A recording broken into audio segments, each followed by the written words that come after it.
Racing isn't easy, but experiencing it is. iRacing puts you in the driver's seat with the industry's leading sim racing game. Drive on laser scan replicas of the greatest racing circuits from around the world. Go head-to-head against other drivers chosen by skill-based matchmaking to ensure competitive racing at every level. Compete across all your favorite series. In officially licensed cars, engineered to deliver the most accurate driving experience possible.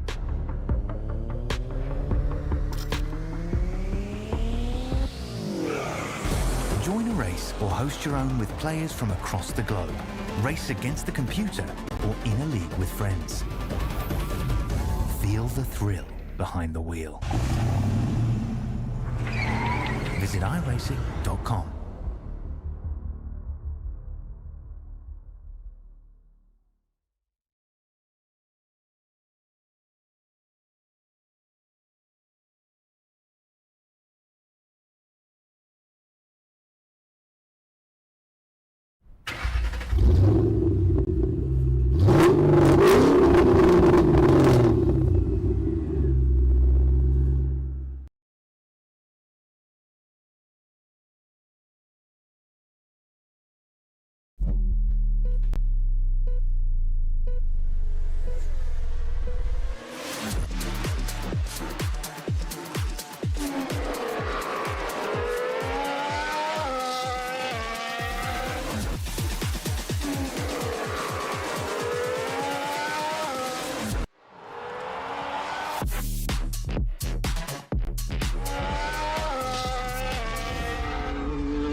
Pressure is beginning to build as we slowly but surely approach our final round of the season here. It's maximum pressure for our championship contenders for the penultimate round this evening of season 24 of the Racecraft Simulations V8 Veterans, for the Split 2 action tonight, live here on V8 Veterans channel and Infinity Broadcasting as well. Hamish Munro here with you alongside Brett Fisher here this evening as we go racing at Misano World Circuit Marco Simoncelli for what is bound to be a crucial race in the landscape of season 24. I'm good, thank you, Brett. I'm good. G'day everyone. Yeah, welcome back, Brett. Thank you very much. Pressure is starting to build now for our contenders. It is a solid 3-horse race leading into our final round next week out at Okayama. We come in tonight for a debuting circuit in Misano World Circuit. A tough track known for GT and MotoGP racing as well. It has a lot of the characteristics of a MotoGP circuit and obviously a sports car circuit as well, and how well it's going to suit these supercars, only time will tell. We come into this race, Brett, after you've been away for a few weeks. What has happened in the past few weeks is we had our first multi-time winner back at Jerez 2 weeks ago in Halil Cesar being the first driver to take 2 wins this season. And then last week we had a 7th different winner this season in Rob Crisdale. Finally got that crucial race win at Shell V-Power Motorsports Park, also known as the Bend. He needed that win pretty much, Brett, to solidify himself in this championship. Last week was a must-win for Crisdale. He got that win. Tonight, if he really wants to solidify himself, he very likely needs that second win leading into Okayama next week, not only to put the pressure back on to Brad Doble, who's directly ahead of him in the championship in P2, but also to the championship leader in Halil Cesar as well. It's a tight race at the top. 24 points separates P1 and P2. Then 31 points separating down to P3 as well. So there's small rooms, small margins for error this season between those top three in these final two rounds, Brett. And one mistake could cost any of the top three in their hopes of winning the championship next week. Mate, I am super duper pumped up for the race tonight. I have been able to catch up with a little bit of the going on while I have been away. And I'll tell you what, that front row, or that front sort of, three, like you just talked about, Halal Cesar, Halal Cesar, however you say it, sorry, bad. Brad Dable and Robert Crisdale, the points there are just, like it's, Cesar's got the advantage. No worries about that, but it's still on for young and old. You can't afford to let the pressure go. Can't afford to make a mistake. And like you said, Hamish, the pressure is up. And I'll tell you what, how good has been season 24 when we're coming down to, we're in the penultimate round tonight. We're coming down to the last race next week. And isn't it going to be a cracker? Like this is, mate, I'm pumped. Well, I think one important thing we need to mention as well, Brett, is from early in the season, one thing has probably cost Rob Crisdale his major attack at this championship. We look back to Road Atlanta. It was the round which saw Brad Doble win his only race win of the season, but it cost Rob Crisdale 14 points in penalty points. Now, if he didn't have those 14 points in penalty points, he'd be P2 in the championship right now, 7 points clear of Brad Doble, and he would be within I think it would be 17 points of the championship leader Halil Cesar. So those penalty points have cost him heavily to this point of the season. He cannot afford to get into strife tonight. For you've got to keep it mean, you've got to keep it clean. Exactly right. He has to keep winning the fight tonight. For Crisdale, I'd say bare minimum tonight, Brett, he needs a top 10 finish. He needs a top 10 finish bare minimum. If not a top 10, it needs to be a top 5. It has to. He needs to be within the hunts of those drivers to really put the pressure on them into the final round of the season. Let's have a quick look, though, at tonight's circuit as we talk about this, Brett.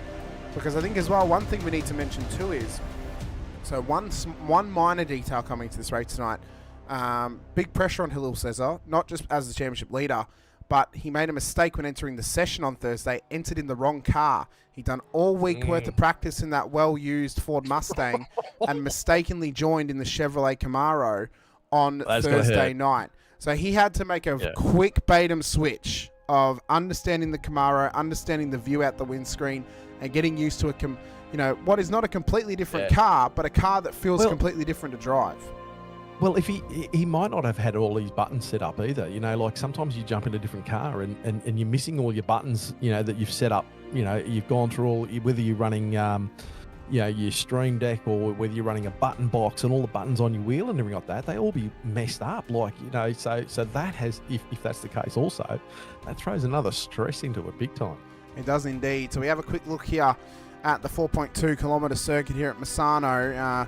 Another great Italian racing circuit here onto the iRacing service. Joined the iRacing service last year in 2024. We waited a long time to get it into the V8 Veterans. It was the one that I rallied for a long time to come into iRacing. We finally got it, and it's a really fun track, Brett. As I said, really suited well to sports car racing. If you're doing it in iRacing, of course, you can also run it in the MotoGP games as well, as it is a part of the MotoGP yearly calendar. It all starts out on the main straight as you then head down to the hard braking zone at turn 1 and then to a quick switch back at 2 and 3. This is your early first passing opportunity tonight, but it is one where strife can happen. Drivers can get overlocked through turn 1, stuck overlocked through turn 2, and then contact can occur as they run up towards turn 3 as well for Variante del Pacho. If they can make it through 3, thank you so much. They make it through turn 3. They then get up to the hard braking zone at Rio for turn 4, which is another good passing opportunity, but you've got to be cautious at 4 or 5. Double apex corner, very similar to turn 3 and 4 at Portimao, which we've previously run in the series as well. Take late apex into 4, run it out wide, late apex at 5. That sets you then up for the run at turn 6 as well. You kind of just have to sit back and wait if you can't get it done through turn 4. You then got to sit up behind at 5, up through 6, then run down the long back, or the first of the long 3 straights of this circuit up through the turn 7 in quotes. It's a slight bend in the road. Up towards... it's not a turn. Come on, no, guys. it's not. Up towards up towards Quasea for turn 8, which is another good passing opportunity, but it is a good spot to defend position as well. You can run too wide through here, can defend the inside line of the next 2 corners, turn 9, and then Tramonto at turn 10 as well, where if you can run side by side through those few corners, it sets up a hell of a showcase for us for Cavone, probably Cavone for turn 11. Oh, do you want me to have a crack at it? I would like to hear you have a crack at it if I can, Brett. No, we won't. Okay. Definitely not. Where the track limits can be quite wide, but running it too wide will get you a slowdown, and it's a mammoth slowdown as well. Very tough one to deal with, especially through the fast-paced corner of turn 12 and 13. Hard braking zone at 14, then at Caro. Can see you get overtakes done, but it is difficult to do so. Run up through 15 and then into Misano corner at turn 16 as well. Tough pit entry, really tough pit exit. The longest pit exit we have on the whole calendar this season, Brett. It brings you back out at turn 3, but it's one where if you haven't practiced your pit exit, you can make a mistake and end up in horrid strife through there. So drivers are going to have to be cautious of it. It's a tough track. Watch that pit lane button. Exactly. Watch the pit lane button. The track's not too far away from Imola, Autodromo Enzo Edino Ferrari, of course, both in the Emilia-Romagna region of Italy. This track was opened back on the 4th of August 1972. This layout's been used ever since 2008. So 17 years this layout has been used in the modern era. Hamish, do you know why Italy's shaped like a boot?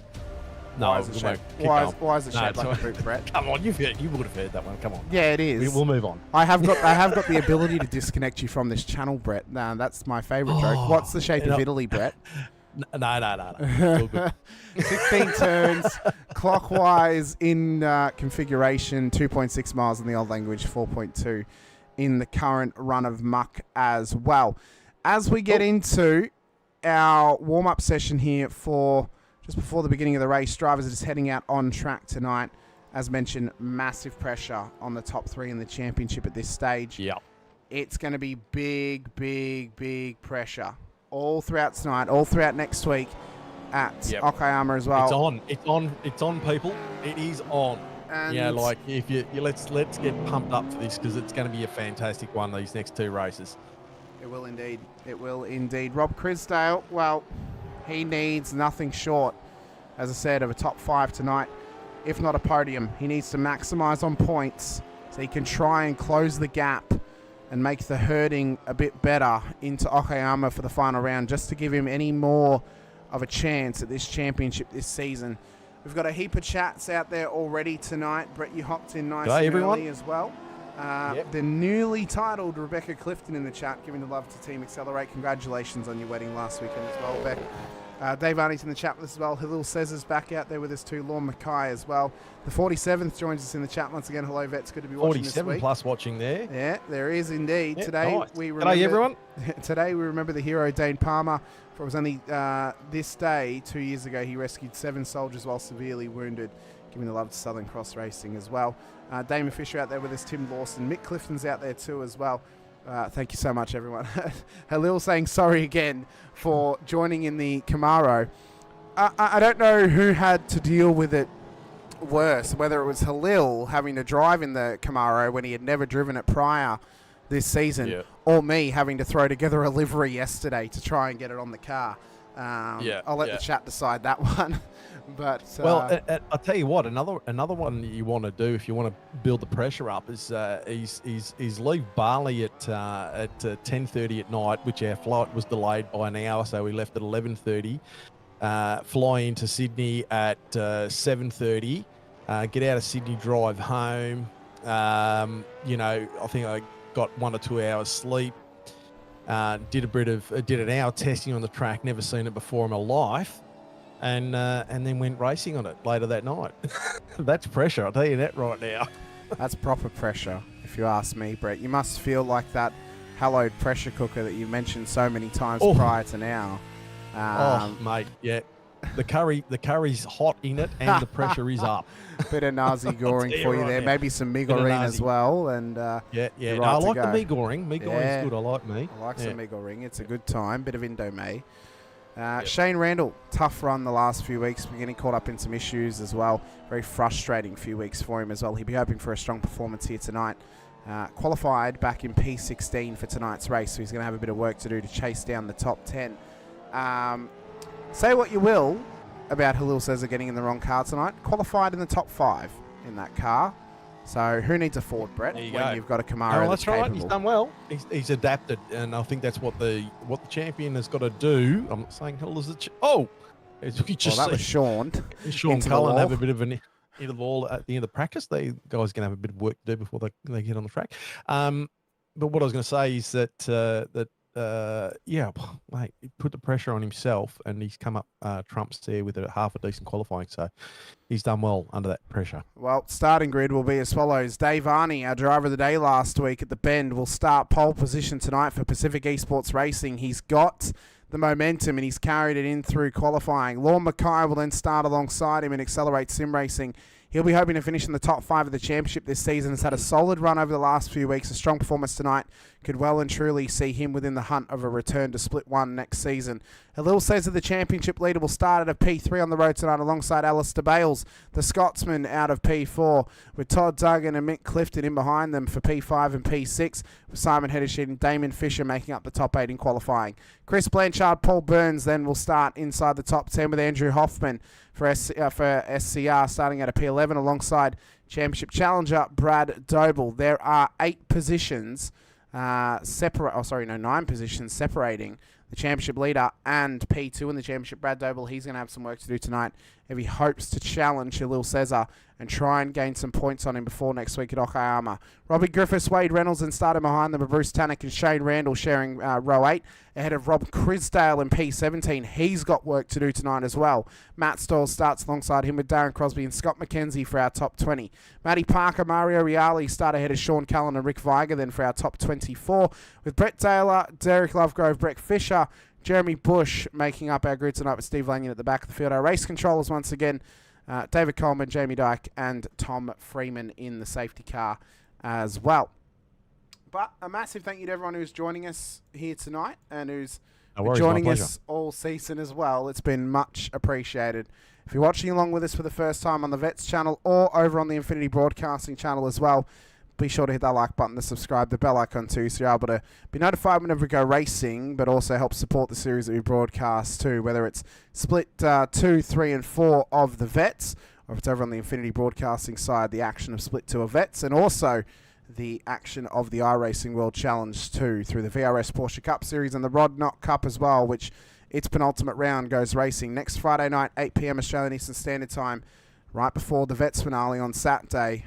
Champion's going to be crowned in the next week here, Brett, and it's a big week I'm excited for these drivers. And for Dave Harney, well, he's put this car on pole.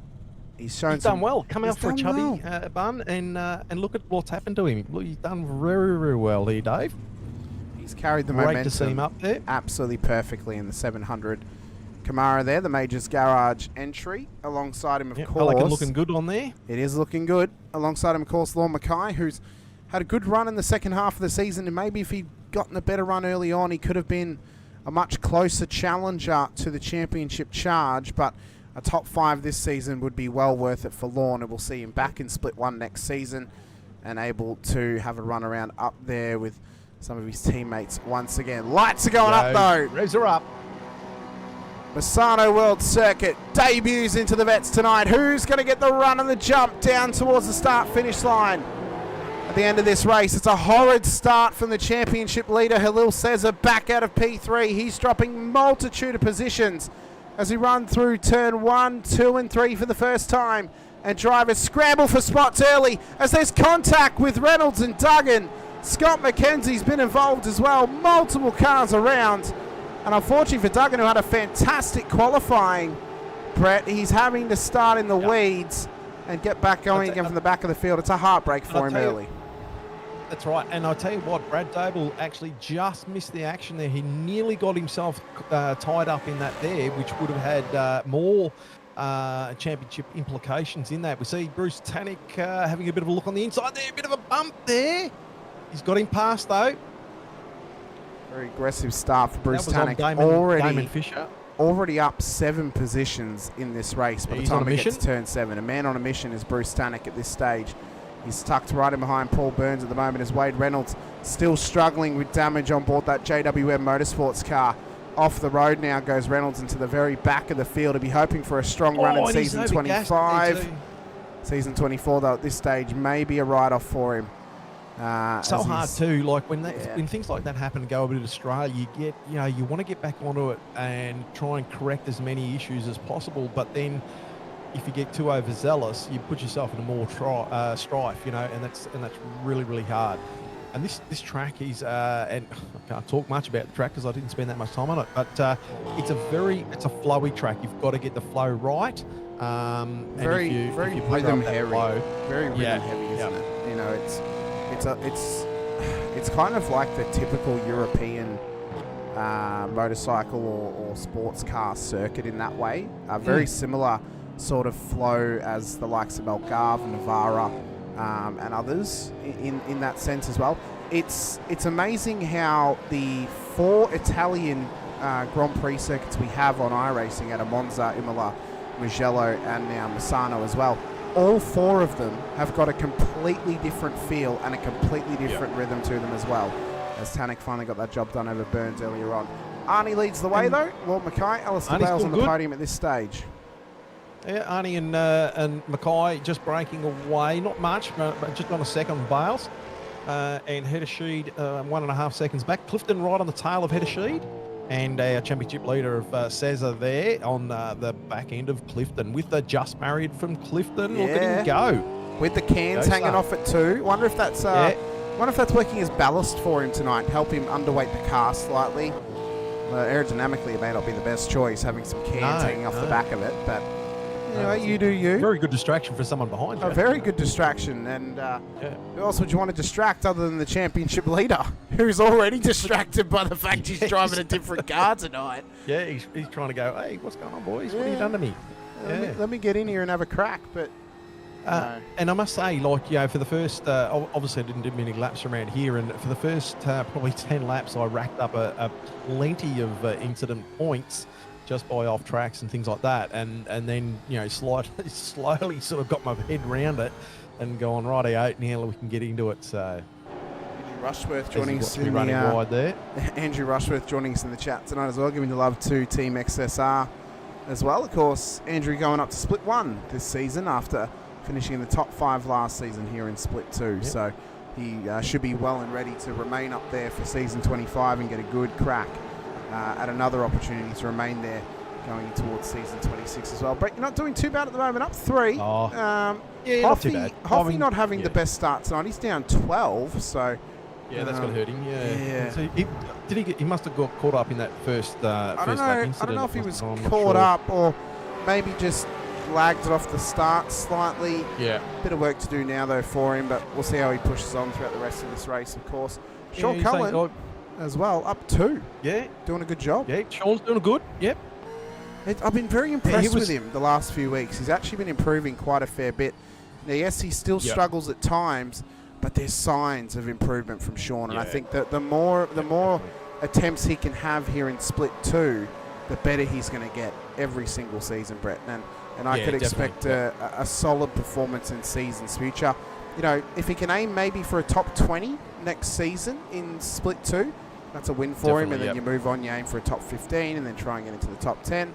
And you just keep chipping away. And I think Sean's doing a very good job of chipping away at this stage.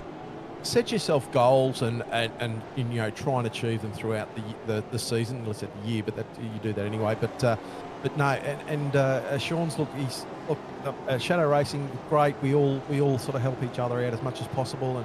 And I don't know whether Sean has a huge amount of time to practice, and his work schedule throws him around a little bit.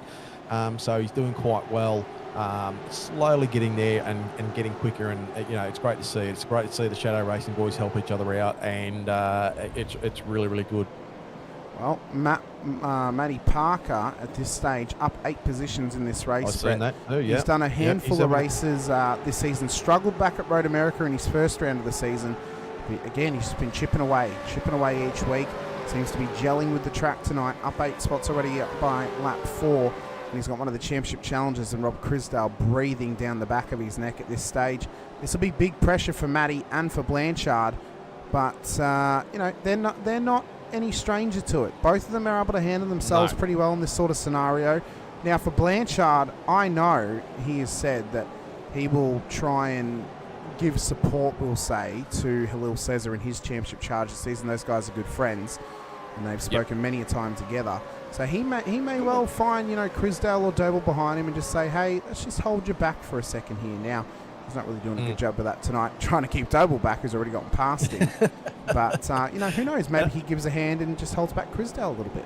Yeah, I mean, look, there's many things to unfold throughout this race, and things like that, can happen and do happen, and it's all part of racing, isn't it?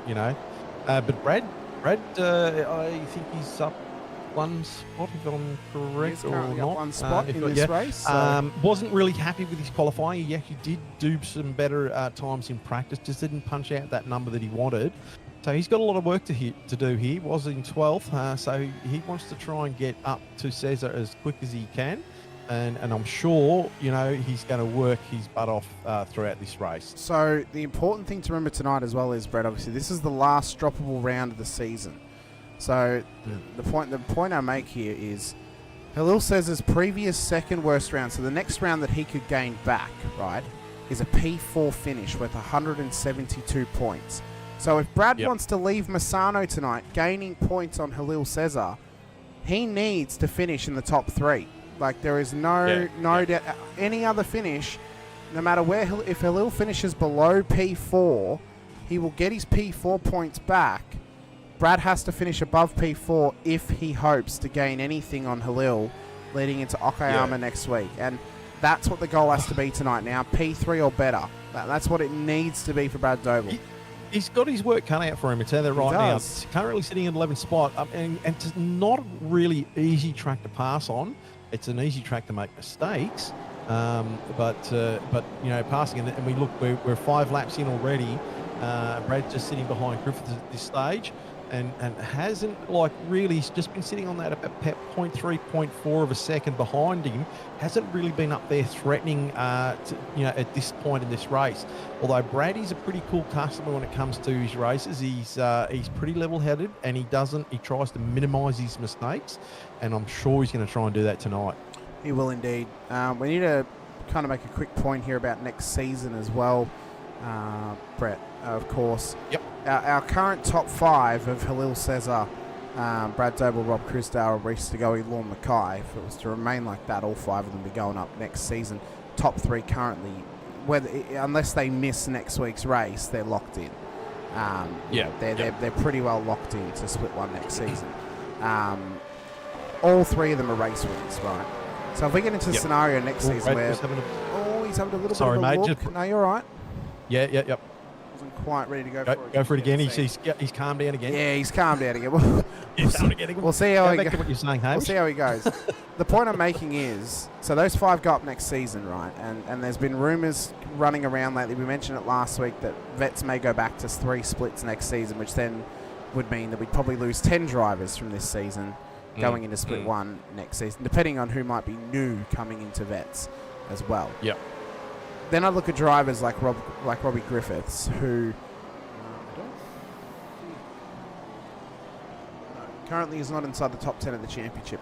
If he was one of the surviving drivers to remain in split 2 next season, sorry, Hamish, just while you're there was a bit of congestion there with Cesar and Bayless. Just sort of, I don't know whether anything happened there, but they were flicking back and forward as far as timing was concerned. Mick Clifton's just got past Tannick. Tannick's on the inside of Clifton now. So this is heating up the front a bit here, which is really good to see. It is indeed. Some really good battling happening between them. was just going to say in the chat, have a look at Clifton, a little bit of a look on the side of Tannic there. In the chat, let us know out of the top current 3 drivers of Halil, Brad, and Robert Crisdale. What are your thoughts on a championship winner out of those 3, and also on Infinity? Let's put it out to the people and let's see what their thoughts are at this stage. Yeah, who's going to win this season's championship? Halil Cesar, Rob Crisdale, or Brad Doble? They are our 3 contenders into Okayama next week as we settle back into our groove again. The point I was making before the drivers decided to really interrupt me by getting into some good racing action. Damn them. Robert Griffiths, if he were to remain in Split 2 next season, don't look past him as a contender. He will be someone to watch, and he'll be someone to challenge next season if he remains here in Split 2. That's the point I was making. And look, I think there's a number of names we can talk about that left the behinders in the Split 2 are strong contenders. I think there's a lot of good races there, and the cream's going to rise to the top as it does. But I think, look, we talked about last season and this season. This season has proven itself to be an outstanding season, and it's not over yet. We've got a great race on here tonight. There's some things to unfold. We've got next week as the final round to unfold. It's been action aplenty all the way through this season. And so hopefully we'll continue to season 25 with some fantastic racing. I mean, look at this. We've got we're on the back of Clifton at the moment, and we've got a massive train of cars sitting behind him. Dave Arney hasn't quite checked out, but Dave Arney and Lorne Mackay, they have definitely put a show on for the people here at Misano. Is that right? We're at Misano? There we are at Misano, yes. Thank God for that. Yes, we are. Out of the 3 Italian really circuits that start with M, you said the right one. So, very good. Job, Brett. Excellent. That's go me. So they've really put a masterclass on there in front of Header Sheet by about 6.5 seconds. So they've really turned it on for themselves at this stage. So they're having a great little battle. About 1.5 seconds behind is Mackay there. But and if we look at Bayless, it's starting to close on Header Sheet here. Cesar not that far away. Tannic, there's a little bit of a gap there, a bit of a debris on the track there as well, so that can trip up a few drivers. And this is a good position for Halil to be in at the moment. He's one position behind his previous second worst performance. So even if he finishes here, he's guaranteed in anything under P4 tonight. He's guaranteed 172 points. What a position to be in going into next week. You are guaranteed P4 points in the second to last round of the season. What a hell of a position. He wouldn't be celebrating at this stage, but I'll tell you now, having Brad so far down the track compared to himself, he's got to take that edge off. It's easy to make mistakes and all sorts of stuff, blah, blah, blah. But at this stage, the pressure is off him at the moment. He's putting a little bit of gap between himself and Tannic. So he knows that, yep, we're going righty. He would have his eyes forward and be concentrating on Bayless at this stage. And he would just be wanting to be pushing forward as far as he can. Yeah, he needs to try and push forward at this stage of the race as well. Beck saying, Mick said, go Brad for the championship running number 302, Mick's SRW number. So Mick is cheering on Brad Doble this season. Doble, yeah. Of course, Brad formerly racing in SRW. He might even still race there, actually, I'm not sure. But I know that Brad has raced in SRW before coming over to the Vets as well. Of course, Mick's raced there for many seasons as well. That's Bale's running wide. Bale's running wide there. Oh, it's side by side with... Oh, there is Action on. Cesar. Bale's coming back. Can Cesar get by him? It's on between them. Yeah, I don't know whether he got a good exit there. He got into the marbles there a little bit. Yeah, so he got a bit of a wiggle. Back that down just a little bit. Yeah, he needs a bit. He feels like he's in a big red car. Got a bit of a wiggle there. But he's trying to sift through the fruit salad to find the melon that can get him a position in this race. There's a Wiggles reference for you. Oh, you watched too much Wiggles. As a kid I did, yeah. I saw them live on stage. Oh, awesome. Shout out to the mosh pit. Shout out. You know what, Greg? I say Greg because I was going to say the original Yellow Wiggle, Greg, has recently been doing a run in stage performance of Annie here in Australia playing JFK.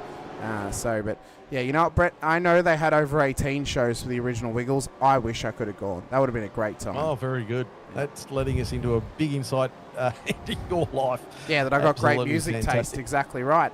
Matty Parker, Andrew Hoffman, Darren Crosby into pit lane as well. So they've all traversed through pits. He's still working the back of Payless here. Yeah. You know, so he's obviously got a sniff here. Now, look at Tannic. Tannic has closed the gap now. So Tannic's starting coming under threat of the back of Cesar. So, yeah, this is interesting. This has really, really brought Clifton and Burns into it as well. Hey, Rushy's getting in on the Wiggles action too. He's a hot potato right now. Rushy can be a commentator with comments like that. Oh, my God. Yummy, yummy fruit salad. Yeah. Toot, toot, chugga, big red car as they get under brakes in towards... Look at the closing rate on Tannic massive here, closing rate. On Cesar. But we meant... Yeah, you see there again, those marbles again getting loose for Cesar on exit. Just a little bit too much throttle on those marbles, and he can't quite get the run. Look at Bayless up there. He's up there, inside on header sheet. He made the position. Header sheet gets real loose through there. Tannic can smell blood in the water. He wants a crack, but header sheet shuts the door on him as we run in towards turn 14. He's going to get stuck on the outside here, inside now, but is Bruce going to force his way through there? No, I think Cesar's got sideways. Oh my goodness. Real loose action there for Cesar. Look at Paul Burns getting in on it as well on the inside of Clifton. So all the we might have to for young and old. We 11 might have to change the name of the circuit tonight from Misano World Circuit to Misano Dustbuster, because the drivers are just picking up any little crumbs that they can, trying to make positions as Heddersheed and Doble are in. So maybe Heddersheed realises if he gets out of this battle now, he doesn't risk dropping too much time to these guys if they continue to battle for position. As Tannic looks to go up the inside, gets really tight under brakes, takes the position from Cesar. Great pass. I tell you what, though, ballsy pass there. Good brains from Cesar. Didn't try and defend it too hard. He's thinking of championship at the moment. He's dropped the spot to P5, but remember, Brett, he's not losing any points at the moment. He's still getting 172 points as Clifton wants it on the inside now. Everyone's having a look. One of us says is struggling a bit here. Very well, maybe runs wide. He's right out wide. Oh, a bit of contact with Burns.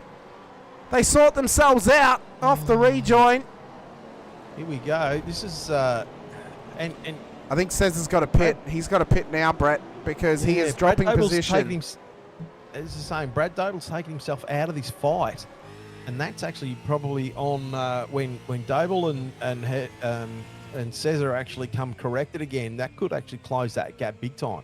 Well, Doble's just exited pit lane in behind Simon Heddersheet. Cesar needs to pit this lap. He's got to get out of this battle pack because it is costing him massive time. Yeah. So let's see if he comes in. He's probably heated up those rears and you know, here he goes. He's in pits. So smart move by Cesar. Almost like I strategized Tannic in pits as well. What was that? Almost like I strategized it. So Tannic comes in. Cesar follows him. For the viewers. His teammate Randall's gone on another lap. He's in a hot battle here with Matt Stoyles for P10 on the road. As mentioned, Randall's had a tough few weeks. He's just trying to get some clean running in towards the end of the season as well. Chrisdale hot on the heels now of Chris Blanchard as they battle away too. So let's see where Cesar ends up in comparison to Brad Doble and Simon Heddersheet.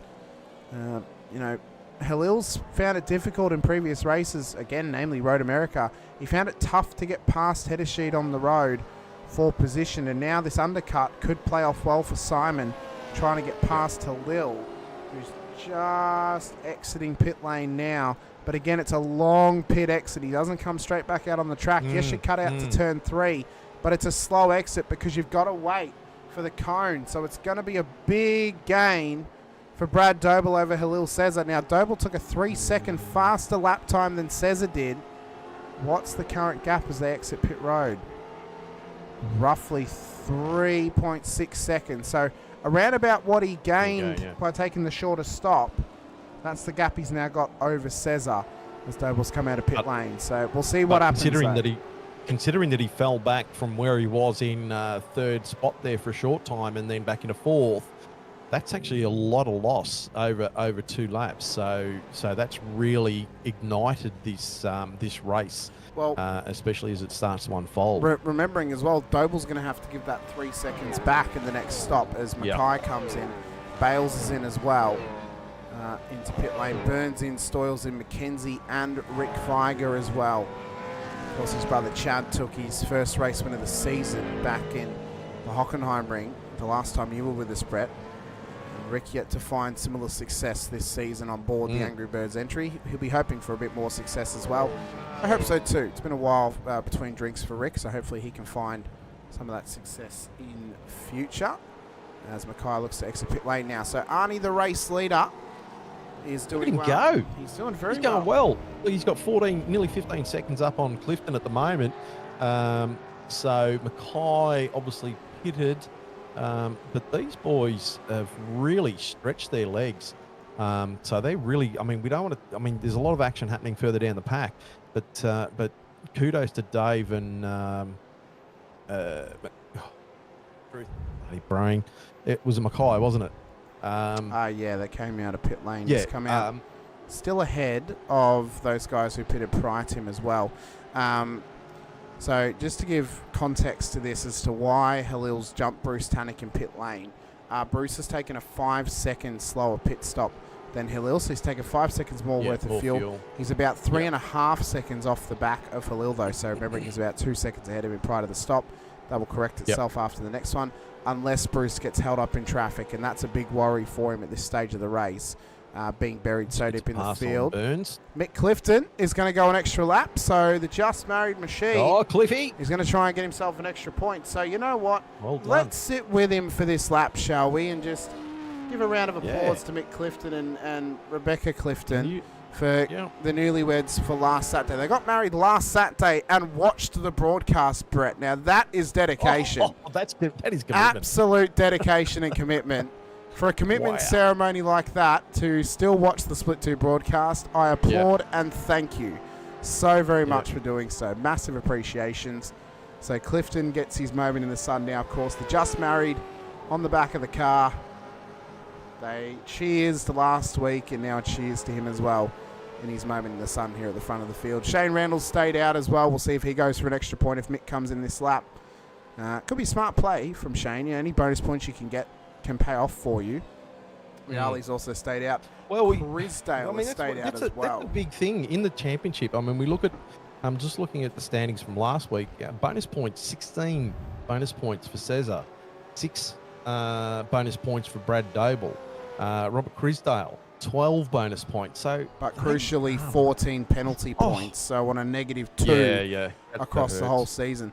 Also as well, Brett, Crisdale, I've just noticed, has had a drive-through penalty in this race, so that's why he's now below Shane Randall. So that's going to hurt Crisdale when he next pits as Clifton comes into pit lane. It's roughly a 45-second loss in pit lane because of the slow exit speed. So Clifton in pit lane, taking tyres, taking fuel, taking a bit of a kiss from the wife. Oh, for sure. And a big good luck. Off you go again. Keep going, son. At the moment, projected exit for Rob Crisdale as Randall and Riali both come in. Projected exit for Crisdale is just around Andrew Hoffman and Steve Lanyon, back in P21 and P22. The corrected order at the moment sees Brad Doble in P4 and Halil Cesar in P7. Remembering that Halil is getting 172 points back if he finishes in P7 tonight. So that's a big loss for Rob Crisdale, and one that you would not want to have here. What it will mean is, though, is that Crisdale will gain back 160 points for his previous second worst performance, which means he'll drop 12 points to Halil Cesar. And I think, well, if Brad finishes P4, it'll be 12 points as well. So, you know, it doesn't sound like much, but in the grand scheme of things, it could be a massive detriment to his final race hopes. And I'll tell you what, Hamish, I'm glad you're doing all the calculations, because I'll tell you, my abacus would be absolutely bursting into flames right about now if I was trying to figure all that out. That's why we like to do maths beforehand, Brett. We don't want to do it straight up.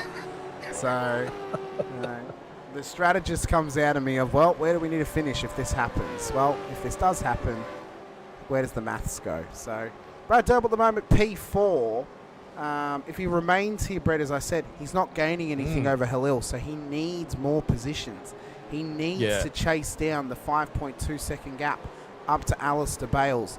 The minimum gap he can have before the pit stops if he hopes to pass Alistair in the stop is his 2 seconds. He's got to be within 2 seconds because Alistair took a 2 second faster pit stop than Brad did. So he's got to gain 3 seconds over this next stint if he hopes to be anywhere near the podium come race end. I'll tell you what's at Doble's advantage at this point. You have a look at how much clear air he's got. He's got a truckload of clear air. And look at how much Halil has, which is none. Yeah, zip. And he's getting a bit of a slide out of that corner there too. So he's trying. Obviously, he's trying, but he's got cars around him. So really, Brad's in the box seat at this stage to just keep punching away, working a good time if he can, and just pushing that gap while Cesar's sort of trapped at this stage. But it just still brings the championship alive. I know that the points aren't as like. They're balancing around and Cesar's still in front. But I tell you what, it's not over. It's not over in this championship. It's great to see so far that there's still a bit of fight left in the championship to go. I'll tell you what, Lorne Mackay has stretched his lead out now to just over 5.5 seconds over Dave Arney in P2. Lorne took a 3.5 second faster pit stop than Lorne did, so the true gap is roughly 2 seconds between them. So Arnie's got to get a move on. He's in a similar boat as Brad is to Alistair Bales. Bales, well, obviously took a much faster stop than Dave did. So he's got a lot of time to give up to Dave. If he hopes to remain in P3 in this race, he actually has to get ahead of Dave here in this race. So there's a bit of work to do for him. For Damon Fisher and Simon Hedesheed, well, it's full defensive efforts at the moment, trying to hold back the championship leader Halil Cesar, and a very impressive fast charging Robbie Griffiths here tonight up 5 spots, and Matt Stoyles up 9. Both of them having a great performance. And for my money, for Matt Stoyles, this will give him good confidence, but I think if he can get preparation in, get some more confidence, maybe find a little bit more pace, this guy is going to be a contender at some point in the future. He's got a world of talent in him. Yeah, definitely. And like so far, the fastest lap on track is a 1:39.107. Last lap around for Lorne Mackay was a 1:39.597. And looking back into Robbie Griffiths, Matt Stoyles, and Bruce Tannick, they were down into the 39s the previous lap. So And Crisdale, unfortunately, is far back. P20 at the moment. He's just set the fastest lap of the race, though, 1:39.060. So qualifying laps coming off the Frog League Juice racing car, but it's the traffic that he has to traverse now. He's got a lot of traffic he has to deal with. He's deliberately taken a shorter pit stop on that first stop, 16.6 seconds, very likely to keep track position. The problem is he's got work to do and probably hopes for a safety car to keep himself in an opportunity at a top 10 tonight. It's going to be a tough effort for Crisdale to fight his way back forward inside the top 10. If anyone can do it, it will be him, but it is looking out of the cards at this stage. His work's cut out for him, to tell you that right now, but he's not going to give up, as you just said then, with the times that he's just been doing. He's definitely working at it big time, like a 1:39.060. That is huge as he just goes underneath Vigra at this point. So he's on a charge. Let's check in with some of our drivers further back in the field as well. Derek Lovegrove just sitting on his lonesome back here trying to chase down his teammate Scott McKenzie. Yourself, Brett, just ahead of them. Yep. You're currently losing the battle of the Bretts tonight with Brett Taylor ahead of you in P26. Jeremy Bush up the road from him. And then your teammate Sean Cullen on a solid performance tonight, only down 1 spot. He's trying to chase down Wade Reynolds, who's had a tough night from the get-go. And as I said, probably be looking to put the preparation in for season 25 now and trying to hope to charge towards a championship here in Split 2. Andrew Hoffman as well. Well, of course, he's without his teammate Mikey Harland for the majority of this season. They'll be hoping Mikey can return for season 25 to help give him some support here in Split 2. Maybe hope that one of his teammates could come up from Split 3 in season's future as well. But the lone Roo, as it stands at the moment, is out there in P22 in behind Steve Lanyon. Rick Viger, as he mentions, just making up the top 20 with Crisdale, who's just gotten past him. So those guys are all trying to have a solid night on the road as well. We also hope and look forward to next season as well to see Pete Baxter come back. As I said a few weeks ago, he messaged me and said that he's unfortunately away now for the rest of the season with some health issues. So hopefully we see Pete back on the road with us again soon and get well soon. To Mr. Baxter as well. Reali battling here with Crosby, and Matt Parker leads this train at this stage too. About 3.5 seconds up to Shane Randall, the next car ahead of them, with Paul Burns, who took a slightly longer stop, as did Randall in that last pit stop effort. Those two guys, well, Shane's got clean air. Paul's got Todd Duggan just ahead of him. Both those guys have got time to gain in the next pit stop, so don't see them, or don't put your head up to them, because they may be fluffing around the back of the top 10 by the end of this race. Oh, big dog at the inside for Burns on the Nova Simsports entry. Duggan, job done for Paul Burns, it seems, but Duggan wants to come back at him. It's not over yet. No, it's not. Not over yet. Here he comes back. Who would have thought after the commencement of lap 1, with Todd facing the wrong way at the exit of turn 1, he'd be fighting right now for P13. Great effort for Todd Duggan. Done well. Sensational stuff. Of course, he pitted back on lap 2. Still needs one more stop. Critical lap tonight. Roughly lap 22 or 23. A little bit of fuel savings needed off of lap 22 to get home about, again, 0.3 of a litre, similar to last week at the Bend. So it's capable, though. If you can run roughly 3.5 litres per lap, you can get home off of lap 22 as well. Jim Caparonis chirping in tonight from Rome, Italy. He is our local correspondent, it seems, although Rome's not in Emilia-Romagna. Our local correspondent, it seems, for Misano World Circuit, Marco Simoncelli. So I hope you're enjoying your time away, Jim. I've been loving seeing the photos of you back in the homeland of Greece over the last month or so. Great to have you in the chat with us, and looking forward to seeing you return in season 25.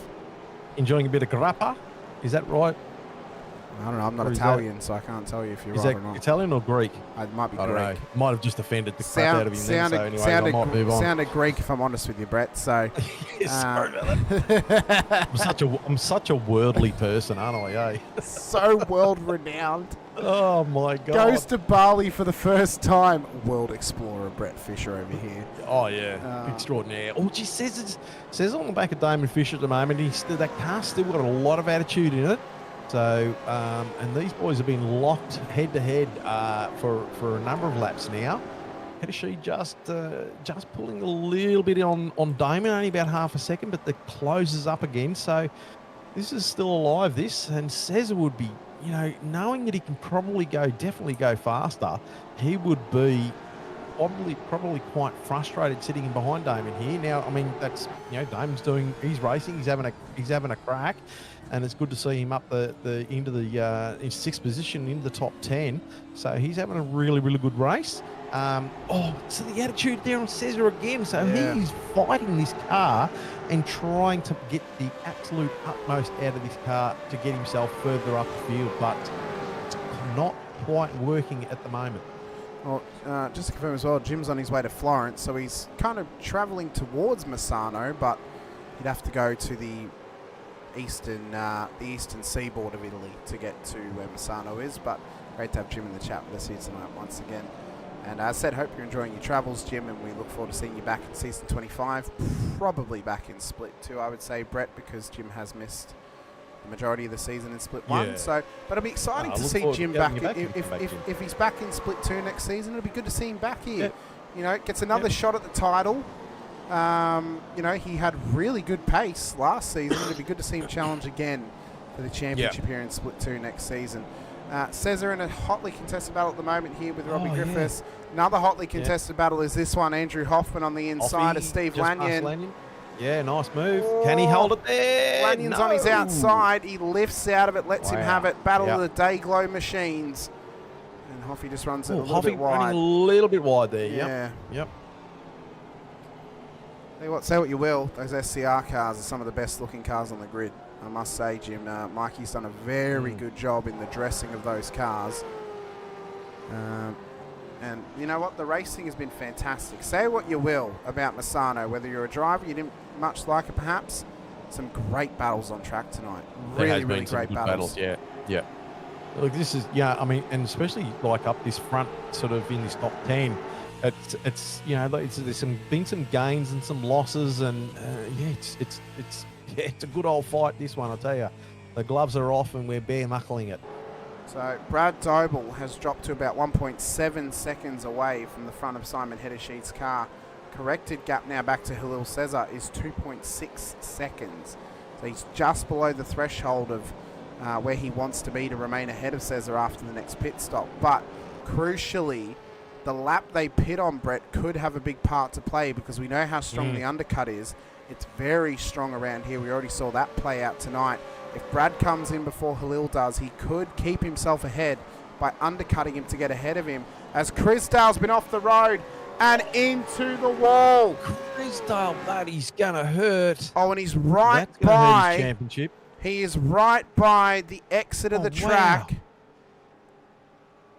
How did he get himself there? That is a... I have no idea, if I'm honest with you, Brett. No idea at all. He's very far off the track and he's right near a tow vehicle, so race control may just let him tow back into pit lane. It is right on critical lap, so some drivers may be anticipating the safety car here. I'll tell you what, that is a who is it? The spy, out of the spy who shagged me. What's his name? What? You know who I'm talking about? Well, I mean, there's Mr. Dr. Evil or... No, Mini no, the bloody I've lost it. Anyway, you know, he's parked that right in between the both arm. Oh, yes, I know what you mean. The 100-point turn for Austin Powers. Yes. Powers, yes, that was right. yes, Yeah, that's sorry. right. Yeah. The beauty is for Chrisdale, if he uses this as a drop round tonight, as I said, it's 160 points that he will be using as a brick getting back prior to next week. So the current scenario at hand, if we were to finish how we are at the moment, Chrisdale is losing 12 points to Brad Doble and Halil Cesar. That is what he is currently losing, because Halil Cesar will drop tonight and he'll get fourth place points back, which is obviously 172. Brad finishes in P4, he gets 172.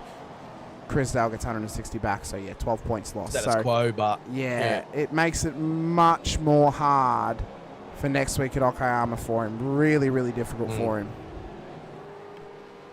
Well, this is a great battle too here. Heddersheet, you know, obviously leading this pack here. He's having a really red hot go. Damon sort of, I'm watching the time there. He's been floating up and down between sort of, 0.2 to 0.6 of a second. So he's sort of, obviously faster and slower on different sections of the track. Cesar is just tucked in behind. He's trying to desperately find a way past these guys so he can close that gap on Brad, or, just push himself further up. You can see Heddersheet just gets a nice launch out of that corner. Damon drops it to about half a second, but then look at Damon close right up in here on the double apex. So he's got that sorted out. Look at him close here. So does he get the drive out? Probably a little bit compromised there. Cesar's got a good drive out though. Can he do anything with it though? Cesar's trying to get down the inside of Damon Fisher here at turn 8. A little bit of a lock up. That might cost him. That's gonna compromise his exit. Damon's got the launch off the exit now.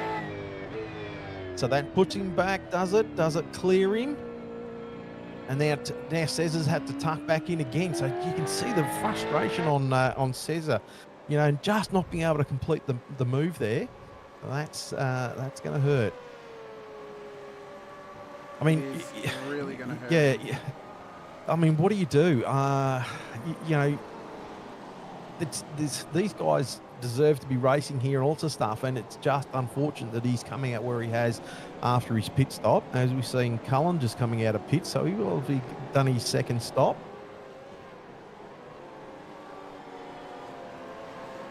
Cullen's taking his second stop. We've also got a closing in battle back here for Sean Cullen, Steve Lanyon, Andrew Hoffman and Wade Reynolds battling away for P20 as well. So there's a couple of smaller shortening battle packs as well at this stage. Bruce Tannick has got Mick Clifton, Chris Blanchard, Todd Duggan, Paul Burns, and behind him as well. Those guys battling away. These battles. Oh, that was Lanyon off the road. Lanyon has just lost it that's off the rears huge. and put it into the wall. I mean, I would assume he could just bring it straight in pit lane. Might as well. Yeah. You've given up about as much time as you'd want to there. Come into pit road, fix it up. It's a long way home, but he is past critical. That's the important part. If it was going to happen at any spot on the track, Brett, that's probably the best place it could have happened. Yeah. If you want to crash or blow an engine or anything like that, you want to do that right there. Anyway, back on here to this battle between Hamish Fisher, Cesar, and Griffiths. Doyle not far out of this battle as well. This has been a fantastic battle. These guys have been going at it head to toe for a lot of laps here. And as you see, he nearly got Stoyles up beside Griffiths there. He got a good exit, has he? Can he do anything with it? Oh, he can't quite get in just yet. If the door's left open for him, though, he may try and go for it under brakes.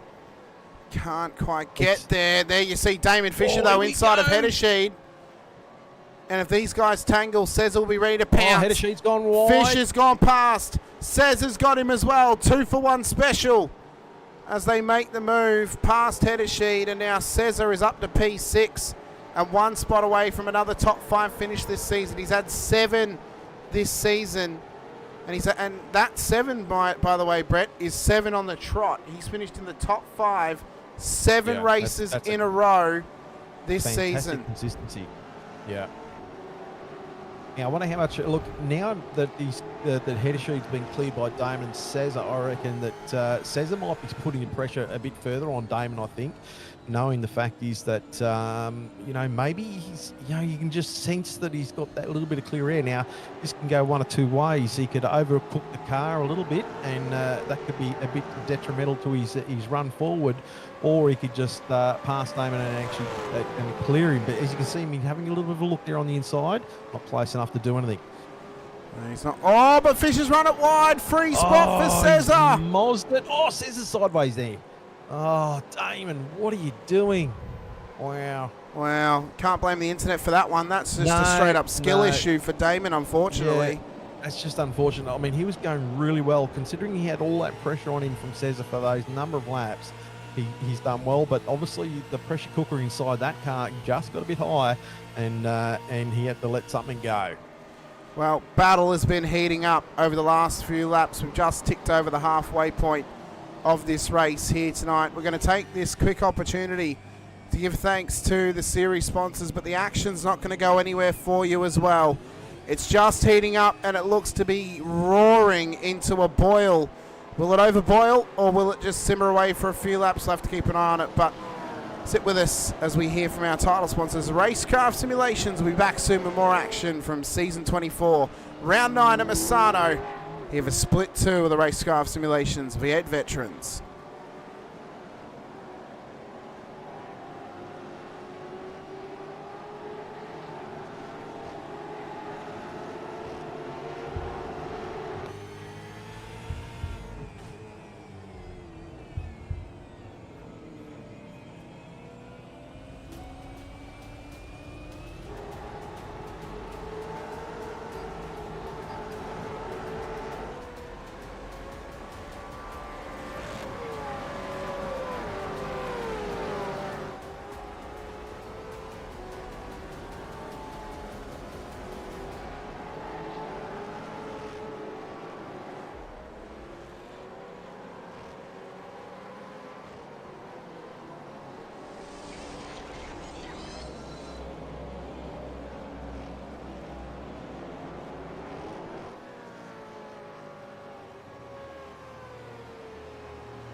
Welcome back into the Racecraft Simulations V8 Veterans action for Season 24, Round 9 at Misano World Circuit. If you're just joining us, Hamish Munro Brett Fisher here with you once again.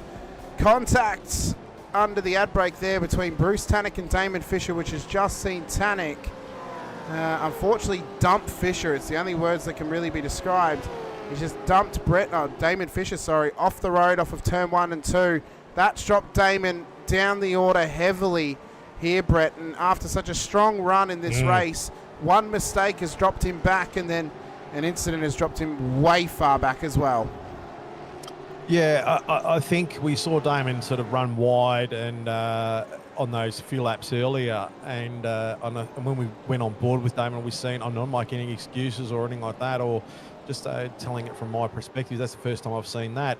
But then following after that run wide, he's obviously trying to get on the throttle, and I've seen the car sort of like step out a little bit, so he's probably overcooked the tyres a fraction on that, and then that's allowed Tannock to sort of close the gap and put a lot more pressure on him, and probably, you know, just holding up Tannock there a little bit, but unfortunately just getting a nice little tap there from Tannock and turning him around. So he'd be spewing. That's unfortunate because he qualified well, was running well in the top 10 there. Would have been good to see him finish a bit higher in this race, but you know, hey, live to fight another day. That's exactly right. Mick Clifton sitting in a good position at the moment. He took a longer stop than Matt Stoyles, so he looks to, in corrected order, be ahead of him by the next pit stop. We expect a penalty also to come the way of Bruce Tannock, so that should be another position for Clifton as well. So he's etching closer and closer to a top 7 finish tonight, quite possibly, at the end of this one. Took a bit more fuel in the stop. He'll have a light car to the end when he comes in for the second run to the end of this race. A lot of work to be done for some drivers out there in terms of how they're going to be working it. Tannock's in. So let's see. I wonder whether that's... let's see if it's a drive-through or if it's possibly a pit stop for him. Lap 29 of 48. Might be a bit too early. I'd say it's a drive-through. Looks to be a drive-through. You know what? It is a drive-through. Yeah. So it's a drive-through. Head held low. Looking at back at the front, Mackay doing a great job, still out in front, and Dave Arney still maintaining that 4.5 to 5 second gap between those two. So that's just they've obviously consolidated their times, and they're doing well, holding that sort of same sort of gap. Back to Bayless is about 6.5, nearly 7 seconds. Back to Doble, another 6.5 seconds, 6 to 6.5 seconds. And then Cez has got now free air to the back of Doble, although there is a car there between them, but that looks like it's a lapped car. Yep, Doble just here as well. Oh, that's big damage on the front of Scott McKenzie's car. There's a bit of error wash coming off of that for sure. Unfortunately for the Misfits Racing entry further back in the field tonight, there's about 4 seconds separating Brad Doble and Halil Cesar at the moment. In fact, close to 5 seconds. So I don't think Halil's actually going to pass him in the pit stop. Bales is in for his final stop of the race as well. Lap 30 of 48. Of course, 200k is being run here tonight. 48 traverses of Misano World Circuit. So Bales will take his second stop. That gives Brad Doble P3 on the road. It'll give Halil Cesar P4 on the road as well. Stoyles is in. So he's only gone as far as he could. Let's see what type of gain now Mick Clifton can get over Matt by the time he traverses pit lane as well. Blanchard into the 10, so is Burns. And Randall at the moment running very clean, up 7 positions to this stage of the race, Brett. Having a very neat and tidy run tonight and being a bit of a silent assassin. If he can finish inside the top 10, may be a option for us as driver of the day. Hoffy and Damon in pits as well, so complete their second compulsory. Reynolds in pits as well. So we're starting to cycle through these. Be interesting to see once all these cars get done and dusted with their pits, see where it's all going to lie, and see how we go for the final run of the flag. 30 laps of 48. Yeah, so we'll see how long this stop is for Andrew Hoffman. He's been on the comeback train all night. Was down 12 spots by the end of lap 1. He's been battling away with the likes of Damon Fisher and Wade Reynolds in the mid portion of this race. There you see Damon just up the road from him, drops before Fisher does. Let's see what sort of gain he gets on him. It's a big gain through pit lane. Of course, Fisher took a slightly shorter stop than what Hoffman did on the last pit run through. So that's helped Hoffman out immensely, giving him a spot. It's also given a spot to Wade Reynolds, who's just exiting pit lane now as well. Right ahead of Damon Fisher. So it's helped both of them, and it's hurt Fisher. And well, right now, he will be wishing he did not get caught up in that incident at turn 1-2, which has seen him drop so far down. As Doble's in. So Brad Doble into pit lane. Where is Halil Cesar? He is remaining out on track, so perhaps going as long as possible. Maybe in the hopes he can get himself a bonus point tonight for leading a lap. But Doble is into pit lane. Yes, and here we go. This is all on for young and old now. Let's see how it all sorts itself out.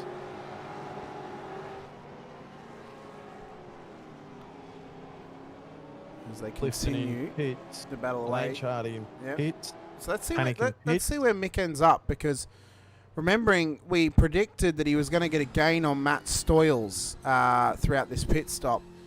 But, of course, we know how strong the undercut's been and how long that pit exit is as well. So it needs to be a fast run through pit lane for Mick Clifton if he hopes to gain position over the EWT car of Matt Stoyles.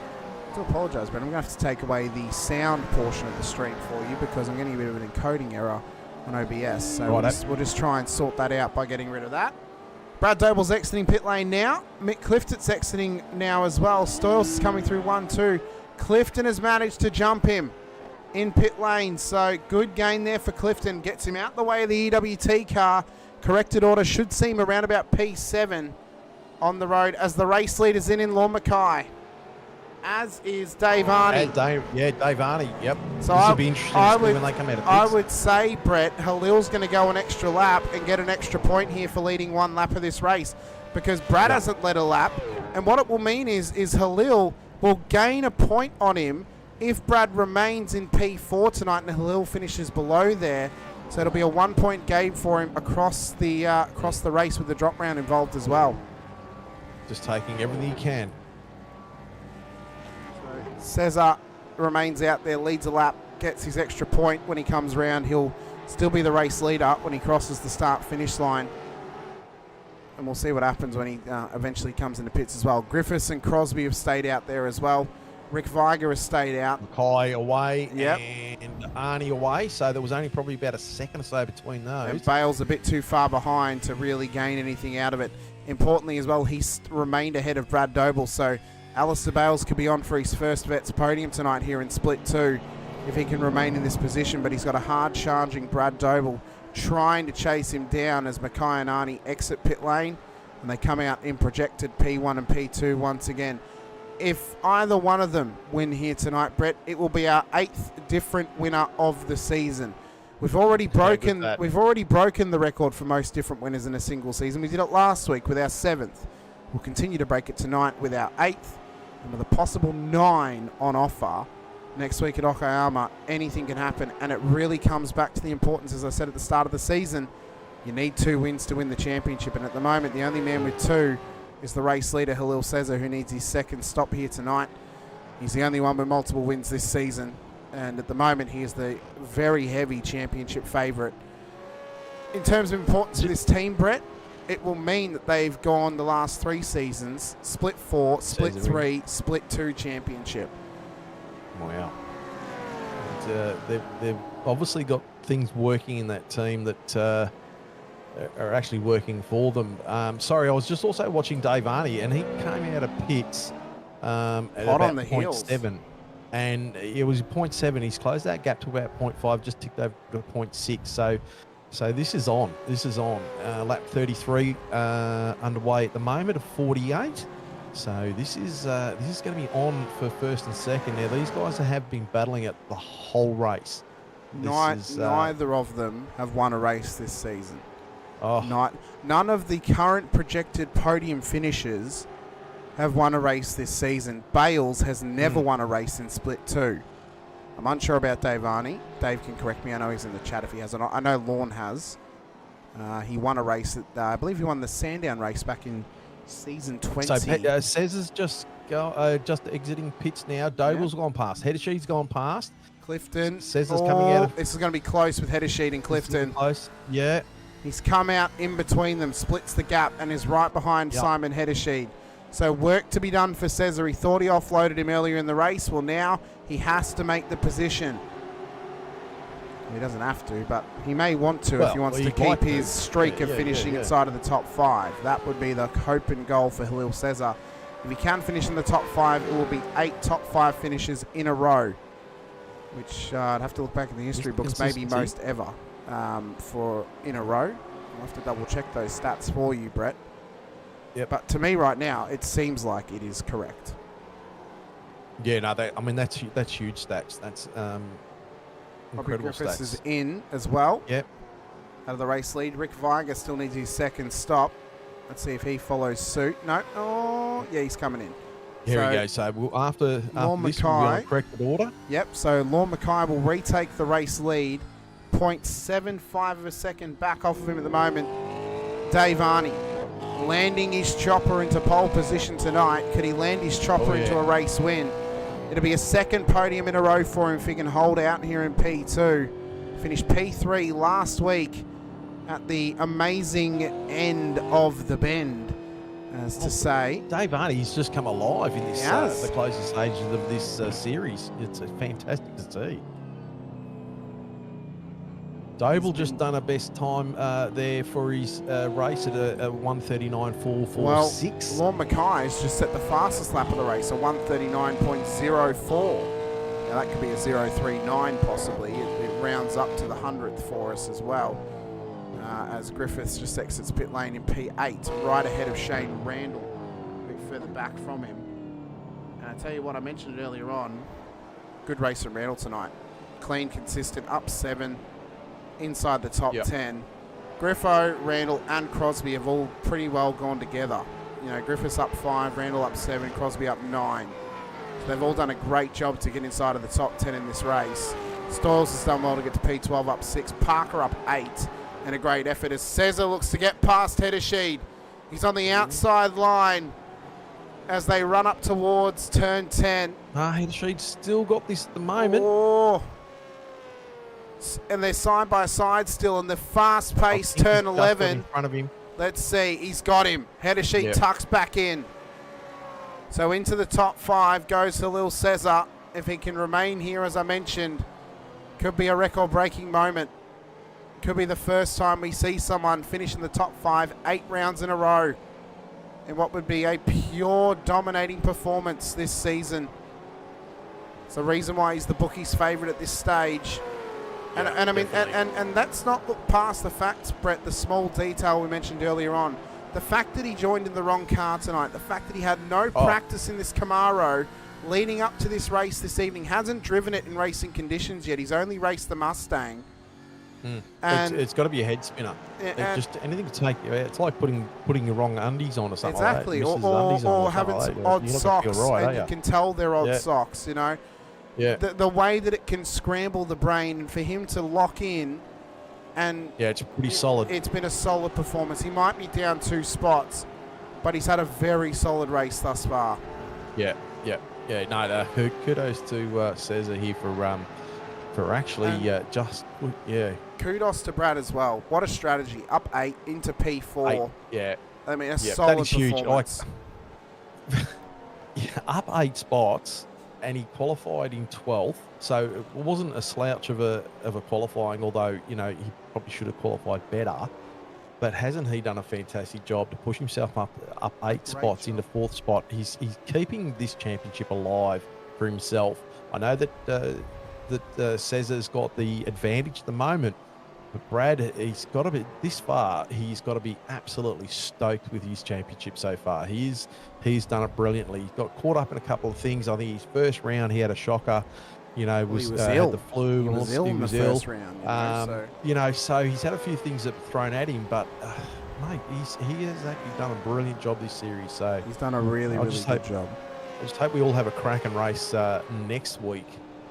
As the final race. This one's not over yet, though. To give you the stats, 5 top 5s this season, 7 top 10s for Brad Doble and for Rob Crisdale. Both of them with a race win to this point. As I mentioned, there's 7 points separating them. Of course, for Crisdale, we mentioned if he didn't have those penalty points, he would actually, on corrected order, be ahead of Brad Doble at the moment in the championship. But for Halil Cesar, 7 top 5s. 8 top 10. So one time he finished out of the top 5 was in inside the top 10 still. That was back in round 1, back at Spa. So ever since round 2, he's been on an absolute roll. 2 race wins to this point, 1,071 points leading into tonight's race.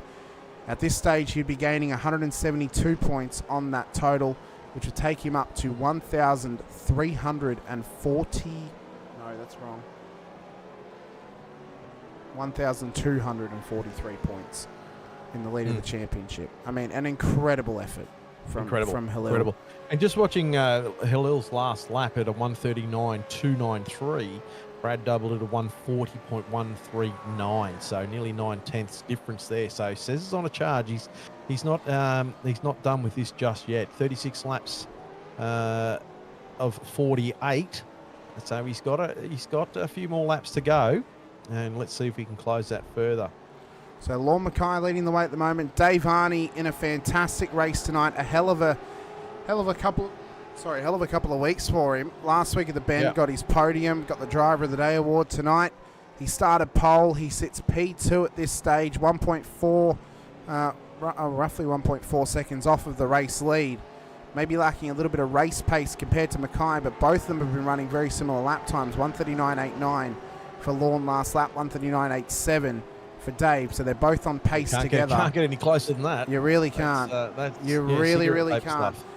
Big thing as well that I need to mention too. So Cesar may have just done a 39.2. He's just done a 40.0. And you can kind of hear it on board this car at the moment. Fuel number looks to be a little bit hairy for him at this stage. It's I can't hear it, but you can. So on the fuel numbers that I'm seeing right now, on the fuel numbers I'm seeing right now, it is swapping between dead on, perfect amount of laps to go every time it crosses the line, or 0.1 of a lap short. It is changing every single lap. So, he doesn't need to pass Brad, as we've kind of drilled into everyone's minds tonight. He doesn't need to get past him. Even if he finishes in P5, he's guaranteed the P4 points. So right now, realistically, he doesn't even need to make sure he makes it to the end, because he's always going to get P4 points. But he'll want to make the checkered flag, because he'll want to continue the top 5 run. He's got plenty of gap in behind him, 4.5 seconds back to Hedesheed. So there's still time at play. And with 10 laps to go. Mix up going through here. Clifton just having a look on the outside. Hedesheed's dropped to both of them. Oh, he's pitting. What's going on there with Hedesheed? Has he got over incident points? I'm not sure. Quite possibly. He's back in the pit road. So we'll see if it's a drive from it. It looks like he's aiming for the pit box though. So he might have been short underfueled. On fuel, maybe. He might have underfueled. It was a very quick stop for him. It was roughly 18 seconds on the last stop. So the current story at the moment for the championship leader is fuel save game. But is he fuel saving? Well, not at this stage. He's pushing hard to try and chase down Brad Doble, but it's getting a bit hairy and a bit dicey for him. Some may say the strategist might be just trying to excite his championship a little bit by underfueling him by 0.1 of a lap. Well, you know what I'd say to that strategist? For context, I was going to give him half a lap extra.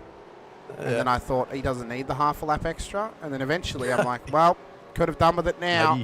Could have.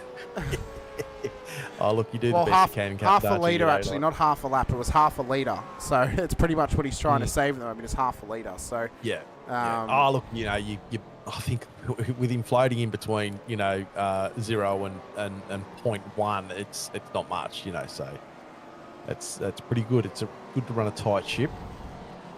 Well, his teammate is under pressure right now from Crosby and from Burns. Matt Stoll's back here as well.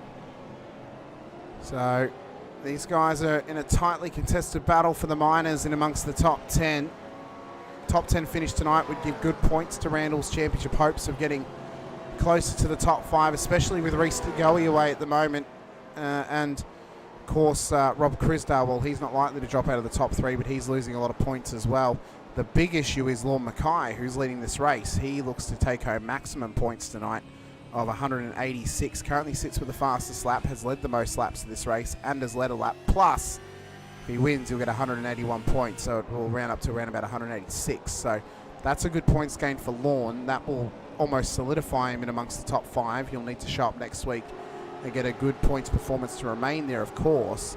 But for Shane, he's got work to do here in Misano and in Japan next week for the final round if he hopes to return to Split 1 for season 25.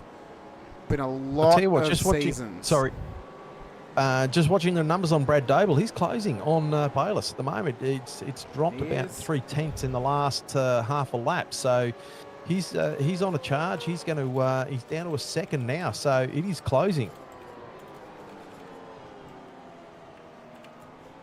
He is really He's closing fast. Yeah. So I wonder whether Bayliss his numbers on fuel are any good, or he's Brad's just stepped it up a bit. I'll have a look at his time. So pretty much okay. So let's see as we come down the start finish line now. 40.2 for Brad and a 40.1 for Alistair. So, okay, there's no savings there by the look of it. But Brad has really closed that gap now to 0.3. So he really has, and he's putting the pressure on him. So if Bales is going to want his first podium in Split 2, he's going to have to earn it against P2 in the championship. Brad Doble here tonight. So he's not got it easy, and if he earns this podium, well, this is a top-level performance for Alistair Bales here on the road tonight in the XCM machine. But pressure is on him at this stage as well. Just to mention too, so Halil says, he's losing fuel. Mick Clifton has got too much fuel. They're only one position away from each other. Could Mick maybe do a bit of a rolling fuel exchange, possibly to the 5 car? Help get him to the end of the race. I know. Maybe Randall could just give him a bit of a tap, a bit of a push. Yeah, get him to the end, push him over the line. Yeah, just help him with that fuel saving a little bit. Brad just falling off the back there of Bayliss at this stage, but Griffiths and Clifton having a great old battle here. They are indeed. We mentioned Clifton's car overfueled a little bit by 5 litres, so he would have given up roughly 2 seconds in the pit lane by doing that. So he'd love to have that 2-second gap right now over Griffiths. Really take the pressure off him, I'm sure.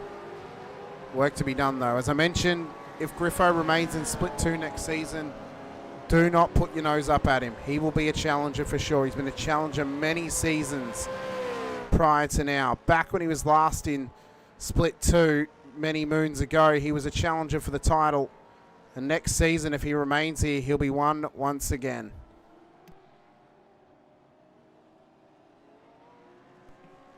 So just looking at that last lap for Doble, he was about over a second slower on that last lap.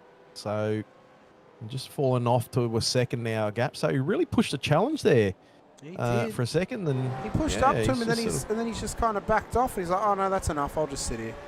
I wonder whether fuel numbers for Brad were any good as well. I mean, maybe I don't know, but he's closing that gap up again.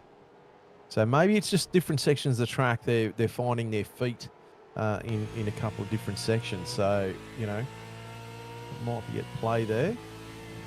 Well, or Brad, is it Brad could be in a good spot now. They are catching some lap traffic of Scott McKenzie. He's about 4.6 seconds ahead of Brad, about 3.6 seconds ahead of Alistair. If he holds up Alistair, well, that could help Brad catch up to him and really shrink that gap back down again. So, work to be done between them. Sorry, mate. Have a look at Mackay and Arnie's time. There is, what's that, 1,000th of a second? Yeah, it's within the thousandth. Like, holy, wow. That is unbelievable. Actually, it is literally to the 1,000th. 1,000th between them. Yeah, that was huge, that last lap. Oh, I know why. Brad only had 2 incident points left before he would get a drive through. So he's trying to maintain not getting 2 incident points. Otherwise, he'll be driving through pit lane, which would arguably it would kill his season. Also, smart move, smart play. Just to back off that a little bit. I mean, Brad is definitely look. He's a smooth driver, and he drives.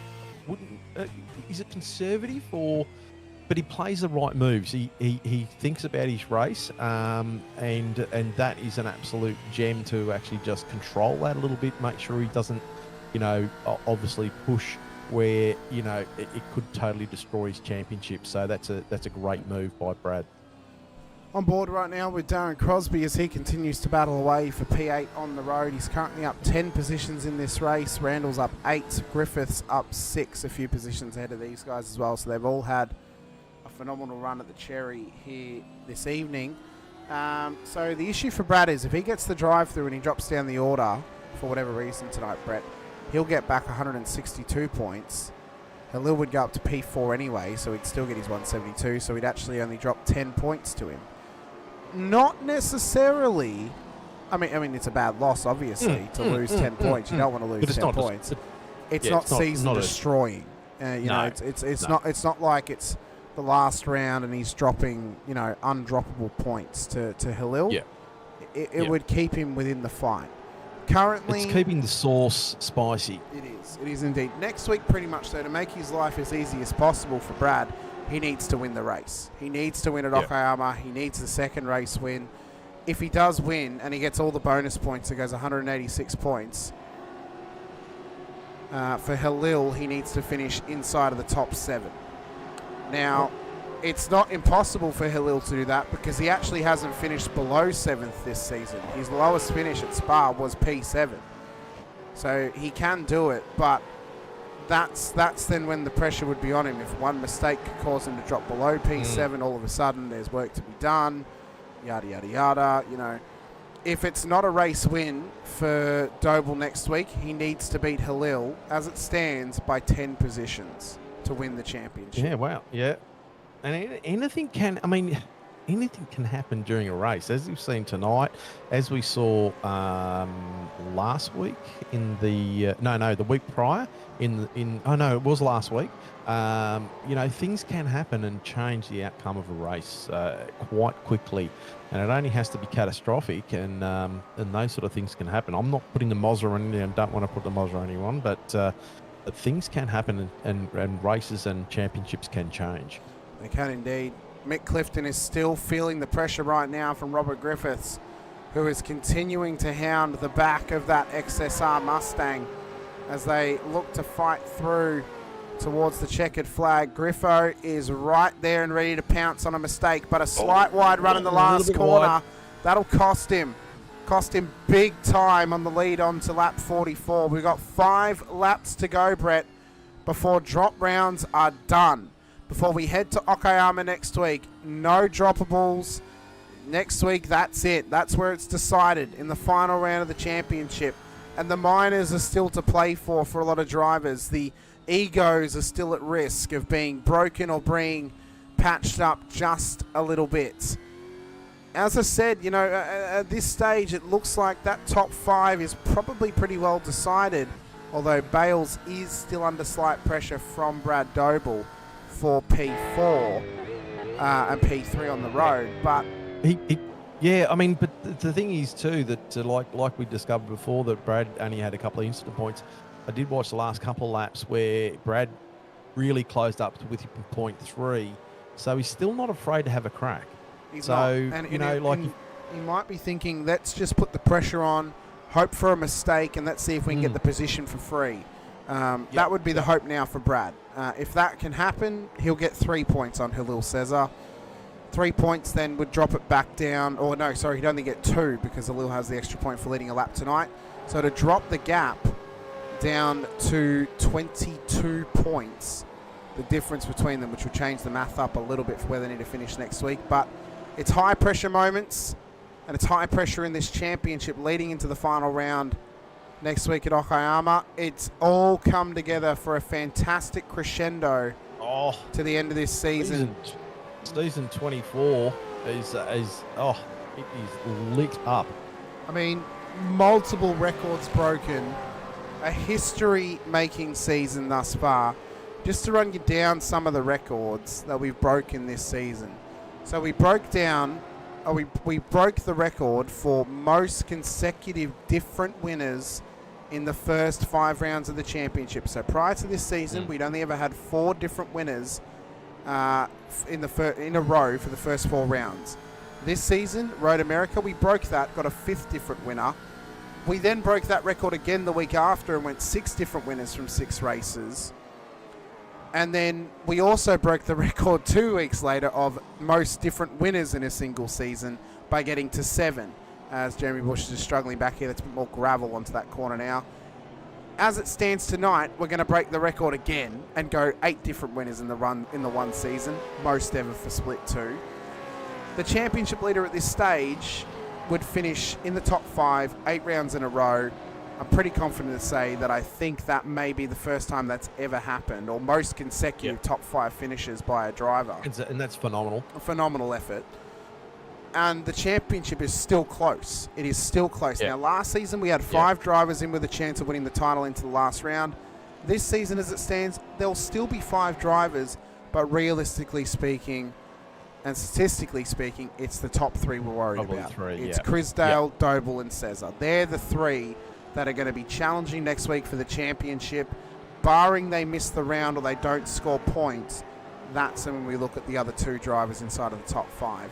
It's been an incredible season thus far. One of the biggest of all time in terms of Split 2, and it's been one of the best. It has been one of the best. It's been both a great season for me, but also a tough season for me as well, because it's the first time that I have a driver challenging for the championship from my team. So, as you know, as humbling as that is as a team owner, I go into next week on Thursday as a team owner, wanting my driver to win, but I also go into it as a broadcaster, hoping that any of the top 3 could win it, and all 3 of them deserve it. All 3 of them have put themselves in that position to earn it, and it's going to come down to crunch time next week. Dable's closed up to 0.3 on the back bars. So that's still alive there, down to 0.2. So he's now sort of like with a couple of laps to go, the game is on. And as you're saying, Hamish, like this is all coming to a crescendo next week. Yeah, I am absolutely pumped for this championship final round, and I can't wait. Look, like you said, I just hope that it's a great, challenging race for our competitors. I hope so. And it just brings it, because that will be the icing on the cake for season 24, I think. As much as my nails would hate it being close next week, the broadcaster in me wants it to be close. I want it to be close. I want it to be contested. As nice as it would be to win it in a dominant manner, as nice as that would be, I think it doesn't do the season justice. No, if it's not close, and that's what I hope. That's it. Yeah. And I think we're all going to win if it's really close. I think that's where like everyone's going to have a win out of that. So for sure they will. Go. So Doble, he's still not willing to go for it. He doesn't want to risk getting that drive through and getting those 2 incident points. Realistically, Brett, if he sideswipes Bales, what would it be? 1x if he sideswipes him? Then you've only got 1 left, obviously. It's a what is it worth to you? Still, well, that's right. I mean, look, I think Brad's made the right choice. Yeah. As much as you want to, it's just one of those things. I personally think he's made the right choice. It's conservative, but he's there. He's there if Bayless, makes a mistake or just that pressure just gets to him that little bit. Brad's there to take advantage of it, but he's not compromising himself and stepping outside of his normal comfort zone, if that's the case. Do you know what I mean? I mean, if Brad was better on points, incident points, I think he would possibly, go, okay, well, I'm free on points, let's have a crack. But I think he's playing the right move here. I think so too. I think he's playing the smart game. He's thinking about the championship. White flag is out. So it is 1 lap to go for Lorne Mackay before he gets his first win of the season. again, if he drops out of this position, we'll still have a first-time winner in Dave Varney. If they both drop out of this position, we'll still have a first-time winner this season in Alistair Bales as well. Yeah, we're looking good for another one. We are indeed. That's fantastic to keep this alive too. That's great. So, as they continue to run on, I think Rushy saying, isn't any car contact either 0x or 4x? Can it be a 1x? It can if it's a light tap. I believe it can be a 1x, but it's, you know, for Brad, it's not worth the risk at this stage. Oh, would you take that chance? No. To gain 2 points, it's not worth it. Yeah. No. No. So for Lorne Mackay, though, it has been a dominant performance tonight. Started P2, got the race lead, has run very good lap times at the front of the field. It'll reignite his hopes of a return to Split 1 for season 25. And it'll reignite his hopes of remaining inside of the top 5 in the championship as well.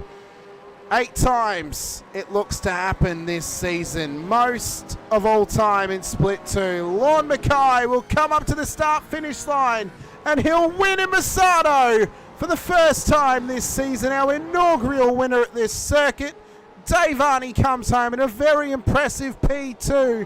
And Alistair Bales will hold off P2 in the championship, Brad Doble, to get his first Vets podium in Split 2 as well. And a fantastic effort tonight. Doble gets to P4 by 0.2 of a second.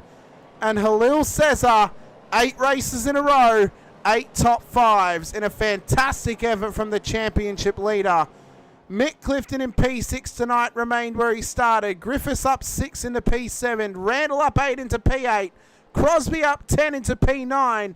And Paul Burns remains inside of the top 10. What a race it was. Stoyles up 7. Parker up 9. Big shout out to them. Duggan, Blanchard, Viger up 9 into P15 as well. Tanik Hoffman. Brett Taylor up 7 positions into P18. That's a very solid performance from Brett. Reynolds, Damon Fisher, Mario Reale, Simon Hedershe, Derek Lovegrove, Sean Cullen, Jeremy Bush, Brett Fisher, Scott McKenzie, Rob Crisdale, and then Steve Lanyon at the back of the field. But it's an 8th different winner this season, and for the first time this season, Lorne Mackay will get onto the top step as a race winner in season 24. Yeah, what a fantastic finish. Lorne Mackay taking the win out, Dave Varney second. That was a great battle from these two all the way through this race. That was absolutely sensational. Bales in 3rd position. That's great to see him on the podium there. And, yeah, congratulations to the podium. Fantastic stuff. We haven't talked about driver of the day, Hamish, thus far, but, you know, and maybe a little bit of bias, but I would love to put Brad Doble up for driver of the day, considering all of the you know, coming 8 positions gained, the pressure of being in the championship, keeping it alive there. I would like to nominate him for driver of the day, if that is possible, Hamish. That is possible. I agree with you. I think he deserves it. I think Alistair Bales deserves it for his first podium as well. I think, honestly, very strong race from Mick Clifton tonight too. I think we can make an argument for Mick. I think we need to decide between Mick, Robbie, Shane, or Darren for a nomination. I think between those guys. Or do we also put Halil forward for still finishing inside the top 5 after joining? Hasn't Halil won it? He has not won it this season. This season? He has not won it this season. So, you know, he hasn't won it this season, but you know, we could also save it for next week and maybe just give it to him if he wins the championship. Yeah. So, yeah. I think Mick deserves a nom for remaining where he started, and I think he fought a tough race. He fought a great race. He fought a very tough race, and then maybe for most positions gained, we give a nod to Darren Crosby as well. Because that's a solid performance from him. So Alistair Bales, Brad Doble, Mick Clifton, Darren Crosby, the 4 options to get into the chat. Get your votes in. I only want to see 1 vote per account, please, into the chat for those drivers. And we only want to see those 4 names as well. So please get in there and get in and chatting with us. Our race winner, though, Lorne Mackay, is waiting in the wings to come and have a quick chat with us here this evening. Let's drag him in for the first time this season on the top step. Lorne, congratulations. P1 on the road tonight. Your first win of the season. First win in a little while here in Split 2, but a solid performance from yourself and really solidifying yourself in amongst the top 5 in the hopes of getting back to Split 1 for season 25 next season. Congratulations. Thank you. Appreciate it. Now, how was that race for you? Because yourself and Dave had very similar pace. You guys are running close together, and you've come close to this position this season. We look back at Road America, where you had a bit of an incident. Now you've finally gotten it here at Misano. What was that race like for you with Dave? Because both you guys were going back and forth on good lap times, very solid pace together. But you both looked like you were comfortable racing around each other as well. What was it like for you out there on track, though? Yeah, no, it was a good race. It was like the car was on rails, and I was watching relatives when I was behind him at the beginning, and then when I got in front of him, just to make sure that I'm on pace and that the rest of the guys were sort of pulling away from them a little bit. So it was refreshing to have a decent drive. Now, Okayama next week, Lorne. 1 win under your belt now. Do you think you can maybe go back-to-back next week, or are you just going to be hoping for a solid points finish to keep yourself in the top 5? Oh, let's play by ear. I don't mind the track. I do like it. So I hope that I'm going to be up the front and challenging, but I definitely don't want to wreck anyone's race that's in the the championship. So yeah, we'll be probably taking it fairly steady. So just to put you on the spot to speak for the team as a whole, obviously there's 3 of you guys in Split 2, yourself, Mick and Mark Houghton. Are you guys leaning to favour anyone in the championship battle at the moment, or are you going to make it easy for all of them, or are you going to make it hard for all of them next week? Oh, I don't think we'll influence that at all. I think those guys are good enough to stand on their own 2 feet, and congratulations to both of them for being in the position that they're in at the moment. So, no, I don't think we're going to have any sort of influence on that at all. Well, Lorne, a phenomenal performance from yourself. You've done very, very well this season once again, and you get this race win prior to the final round as well. So a solid way to end it out. Let us know who helps get you out on track. Anyone you wish to give a shout out to as well. For myself and Brad, congrats on this race win. And if you manage to remain in the top 5 next week and we don't get a chance to speak to you, congratulations on putting yourself in a position to get back into Split 1 for next season as well. It's a fantastic effort. Oh, thanks. Yeah, definitely shout out to Primal Wheels, Abbey Timber, and Box and Lock. Well, Lorne, hopefully we are getting a chance to talk to you again next week. If not, best of luck for the final round, and looking forward to seeing where you end up. Congratulations on all your success thus far this season. Cheers. Well done, thanks, mate. guys. Appreciate it. Thank you. Well, get to the chopper, Brett. As he looks to exit Here he pit lane goes. on the replay. We've got the Pelican landing in here in his helicopter. He is muted at the moment, so hopefully he remembers to unmute himself. Dave Arney has dropped in with us. Dave, congratulations. P2 on the road, pole position as well. P3 last week at the Bend, P2 this week at Misano. Surely it's going to mean next week at Okayama it's P1. Thanks, Hamish. I'm not sure if you can hear me. Yeah, we got you. Yeah, oh, sweet. Yeah, cheers, mate. Really happy with the last couple of weeks. So it'd be nice to, get that win for the last round. But probably say Okayama's not really my favourite track. So we'll see what happens anyway. So probably almost definitely currently penciled in to remain in Split 2 next season, Dave. These last 2 performances from you, is that giving you confidence for next season that you could maybe be a challenger for the championship and do the likes of what John Gallen did only a year or so ago when he won the Split 2 title? Look, it's been probably a rough start to the year. I've missed a couple of rounds and been a bit inconsistent this year through work commitments and just haven't felt comfortable in the rig either. So, after making some changes the last couple of weeks, I sort of feel a lot more comfortable in the rig, and going forward after the last couple of rounds, I've definitely got a bit more confidence going back. But I mean, there's a lot of tough drivers in this Split 2. So, I'd just be happy to find me, find the consistency again, and yeah, definitely like to be right up the front for next season. So. Well, See how it goes. we hope to see you there again. I mean, you've been giving us some great performances these last few weeks. It's been good to see you up the front battling, in and amongst the top 10 and amongst the podium finishers as well. Brett, is there anything that you want to ask or mention to Dave tonight before we let him go on his merry way to get prepped for next week at Yokohama? No, other than get to the chopper. No, Get to the chopper. Get to the chopper. Mate, like sensational driver. I mean, unfortunately I haven't been around for the last couple of weeks, but it's fantastic to see you, pushing forward. And as you say, like it's great when you sort of start to come on to a bit of consistency and you can just feel it all happening and definitely show tonight with an outstanding performance there.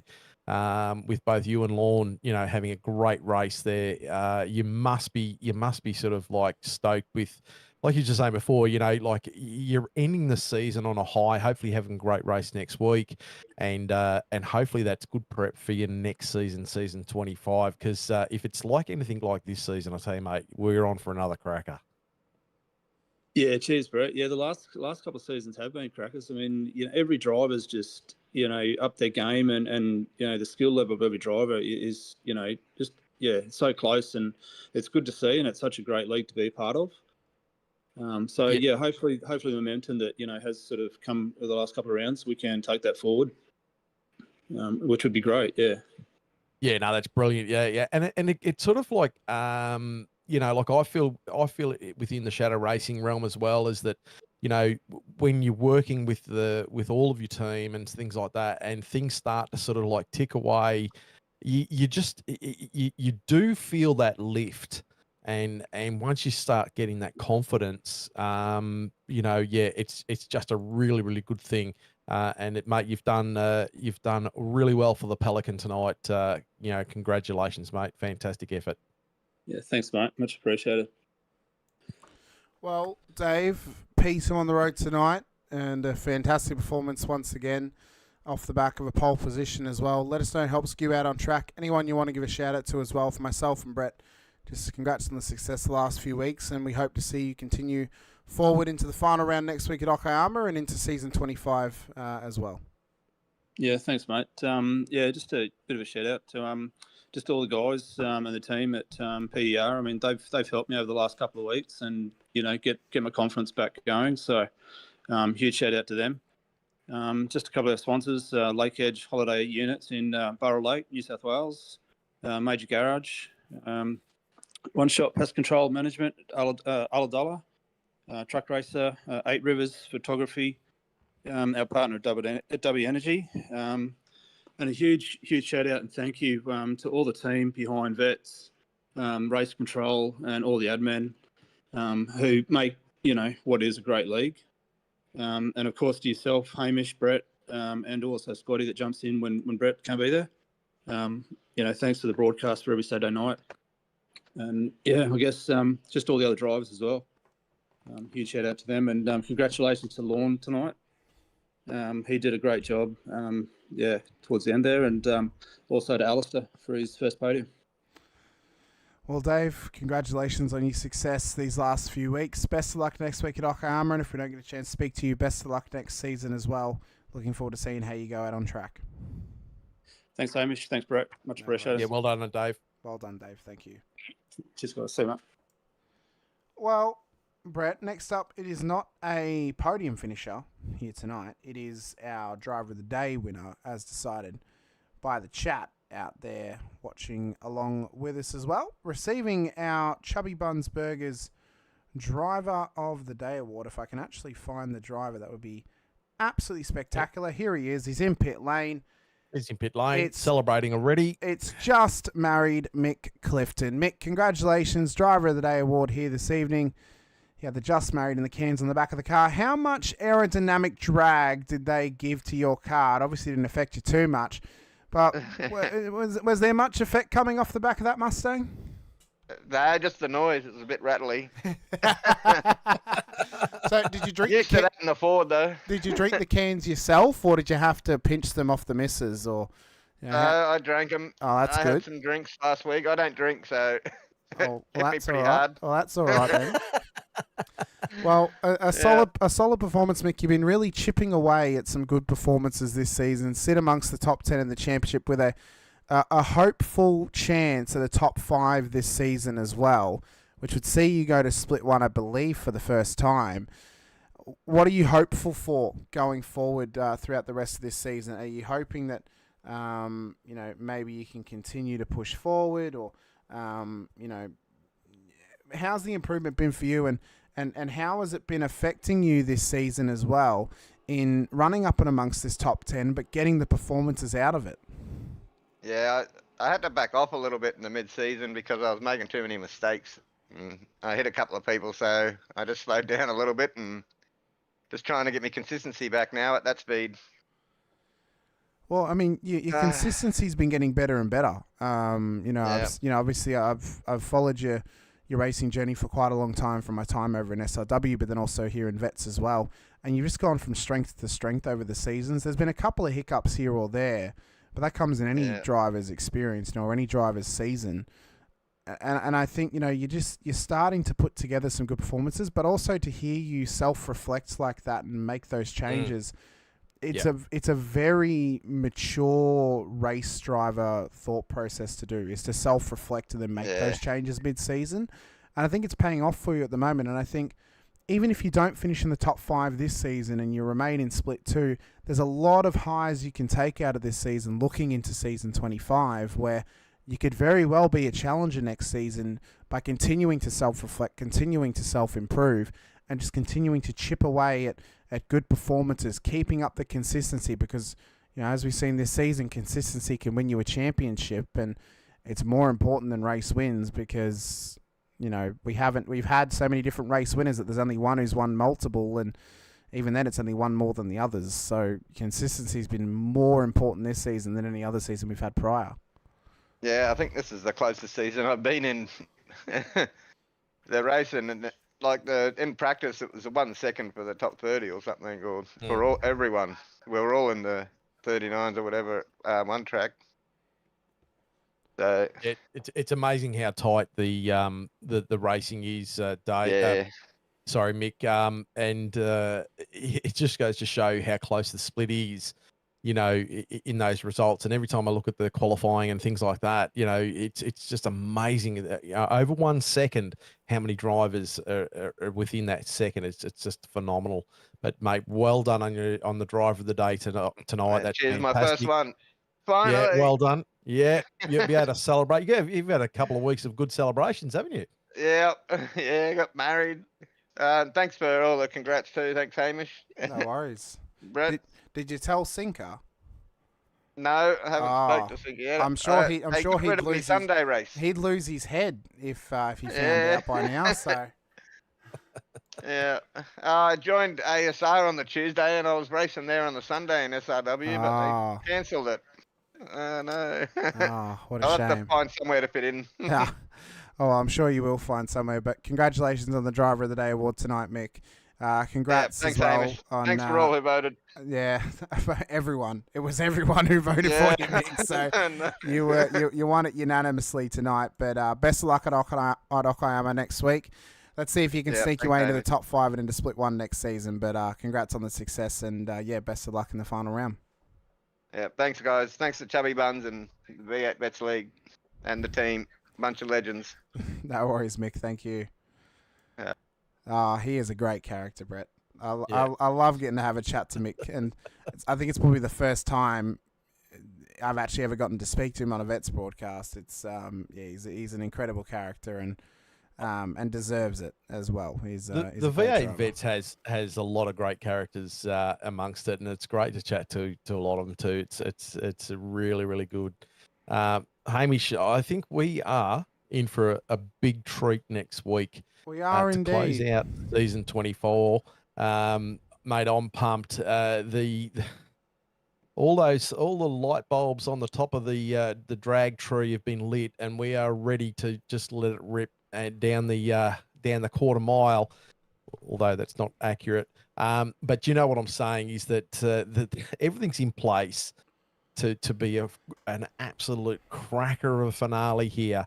So make sure you tune in next week. I'm going to be really pumped all week until we get to there and see what happens. Hoping that it's going to be just alive with some great racing as it has been throughout this season.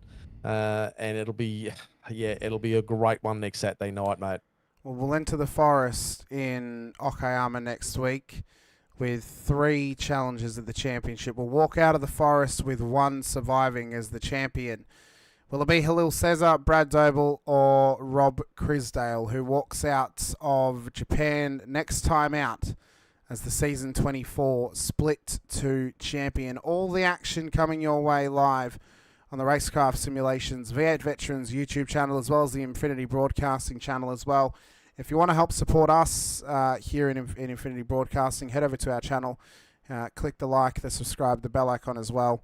So you're notified whenever we go racing. Our season for the VRS Porsche Cup Series has ended now. It ended last Monday night at Belle Isle, where we crowned Sam Muir as the champion for Season 2. Next season, it looks to be myself and Brenton O'Brien returning into the booth. That'll be getting underway on the 22nd of September next season. That's the day before Week 2 of iRacing. Still coming up, though, on the channel, Friday night, 8 p.m. Australian Eastern Standard Time over on the Infinity Broadcasting Network. We have got the final round of the RWC Rodnock Cup with a couple of drivers still in contention for that championship as well before we head over to Next Gen NASCAR's next season for that series.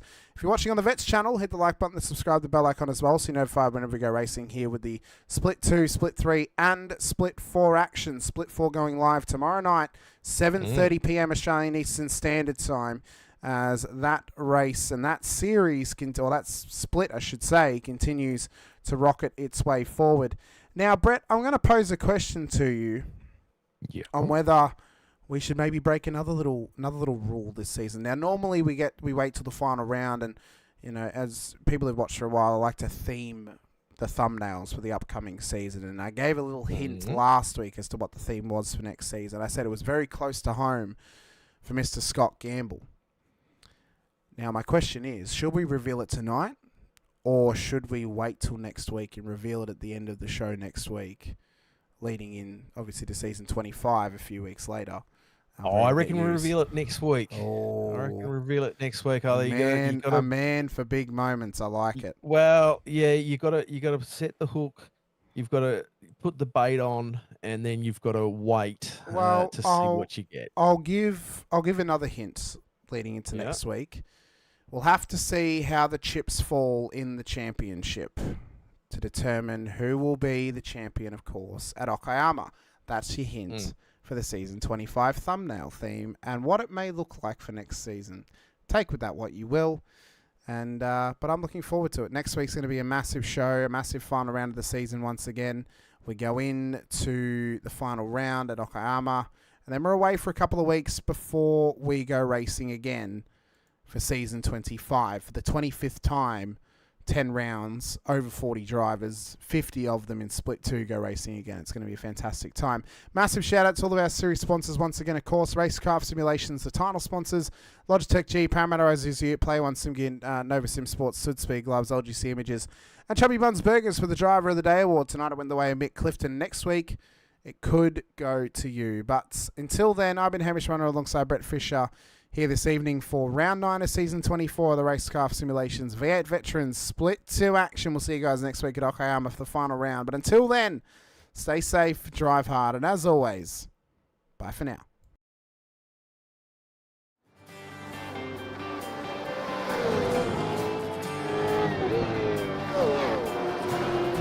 Can't wait to hear those engines roar. Hot days and summer nights, finish line in the sights. Can't wait to hear those engines roar. There'll be sparks flying, rubber burning, doors banging, temperatures rising. Can't wait to hear those engines roar. There'll be hot days and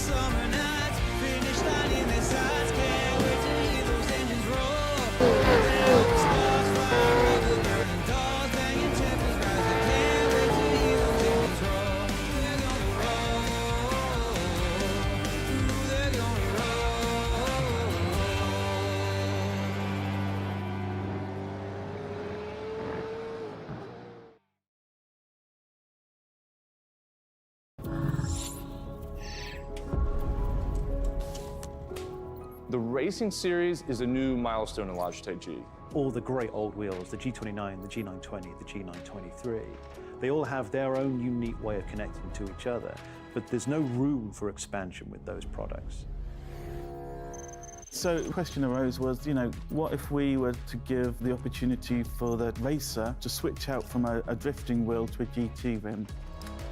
With the wheel hubs that we created, that's got a very specific button set, but you can replace any of the steering wheels. And the real lovely aspect to this was we could give the user, driver and the racer the opportunity to experience different genres of race. That allows drivers to craft high quality, customized setups that resonate with your individual racing style. When we start with the design, we always start sketching. Very often, once we've got sketches, we start discussing with engineering.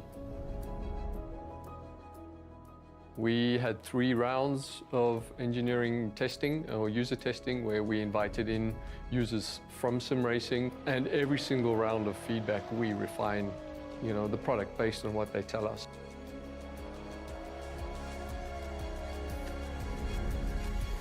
In this sim racing lab, again, we're going to use data to really analyze what a driver needs. We've used everything from eye tracking to the inputs from the pedals, the inputs from the, let's say, input devices, the wheel and the pedals, the shifter. We're taking that and we're compiling it so that we can build different products based on those individuals' needs for all consumers and all drivers. I don't know of anyone else in the industry that's actually doing this kind of research into their products to see how their products are affecting performance of their users. We've built the product to make sure that it's as reliable as possible.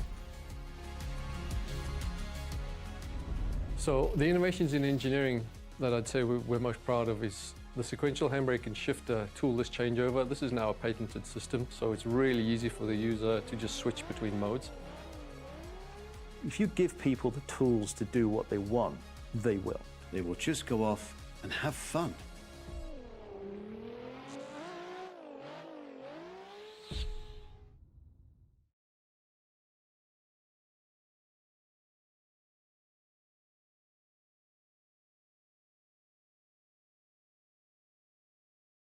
Introducing the Racecraft PT1, custom-built full chassis racing simulator.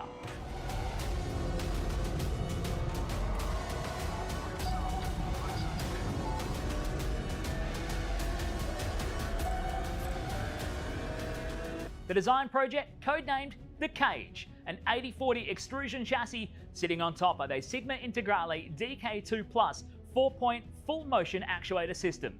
No compromises in the cockpit of the PT1 simulator. To maximize the experience, we start with the 49-inch ultra-wide monitor for the greatest field of view in a small footprint of the simulator, down to the SimuCube wheelbase that's tucked up and behind the monitors with SimCore extensions to get things out of the driving area. Everything is connected to a Cube Controls GTX steering wheel with the built-in dash and all the extra button functions available at your fingertips. Driving through the Raceworks S1 pedals, the potentiometer throttle and the 2 hydraulic pedals for brake and clutch ensures you maximize the feel underfoot, and seating yourself into an OMP HTER bucket racing seat with OMP belts connected to a G-belt tensioner to provide that extra feeling and the heightened experience while you're driving. Additional interfaces and accessories in the PT1, we have twin butt kickers, one on either side of the OMP seat, as well as a Jinx sequential shifter, the SimPush Race Logic timer to the left-hand side, a Racecraft built-in WinSim kit with Philips Hue lighting and a built-in soundbar, plus the OMP side net to finish off the experience in the PT1. The Racecraft PT1, build number 1, the ultimate in sim racing experience, combining the best products in the market with the passionate, no compromise approach that goes beyond racing simulation.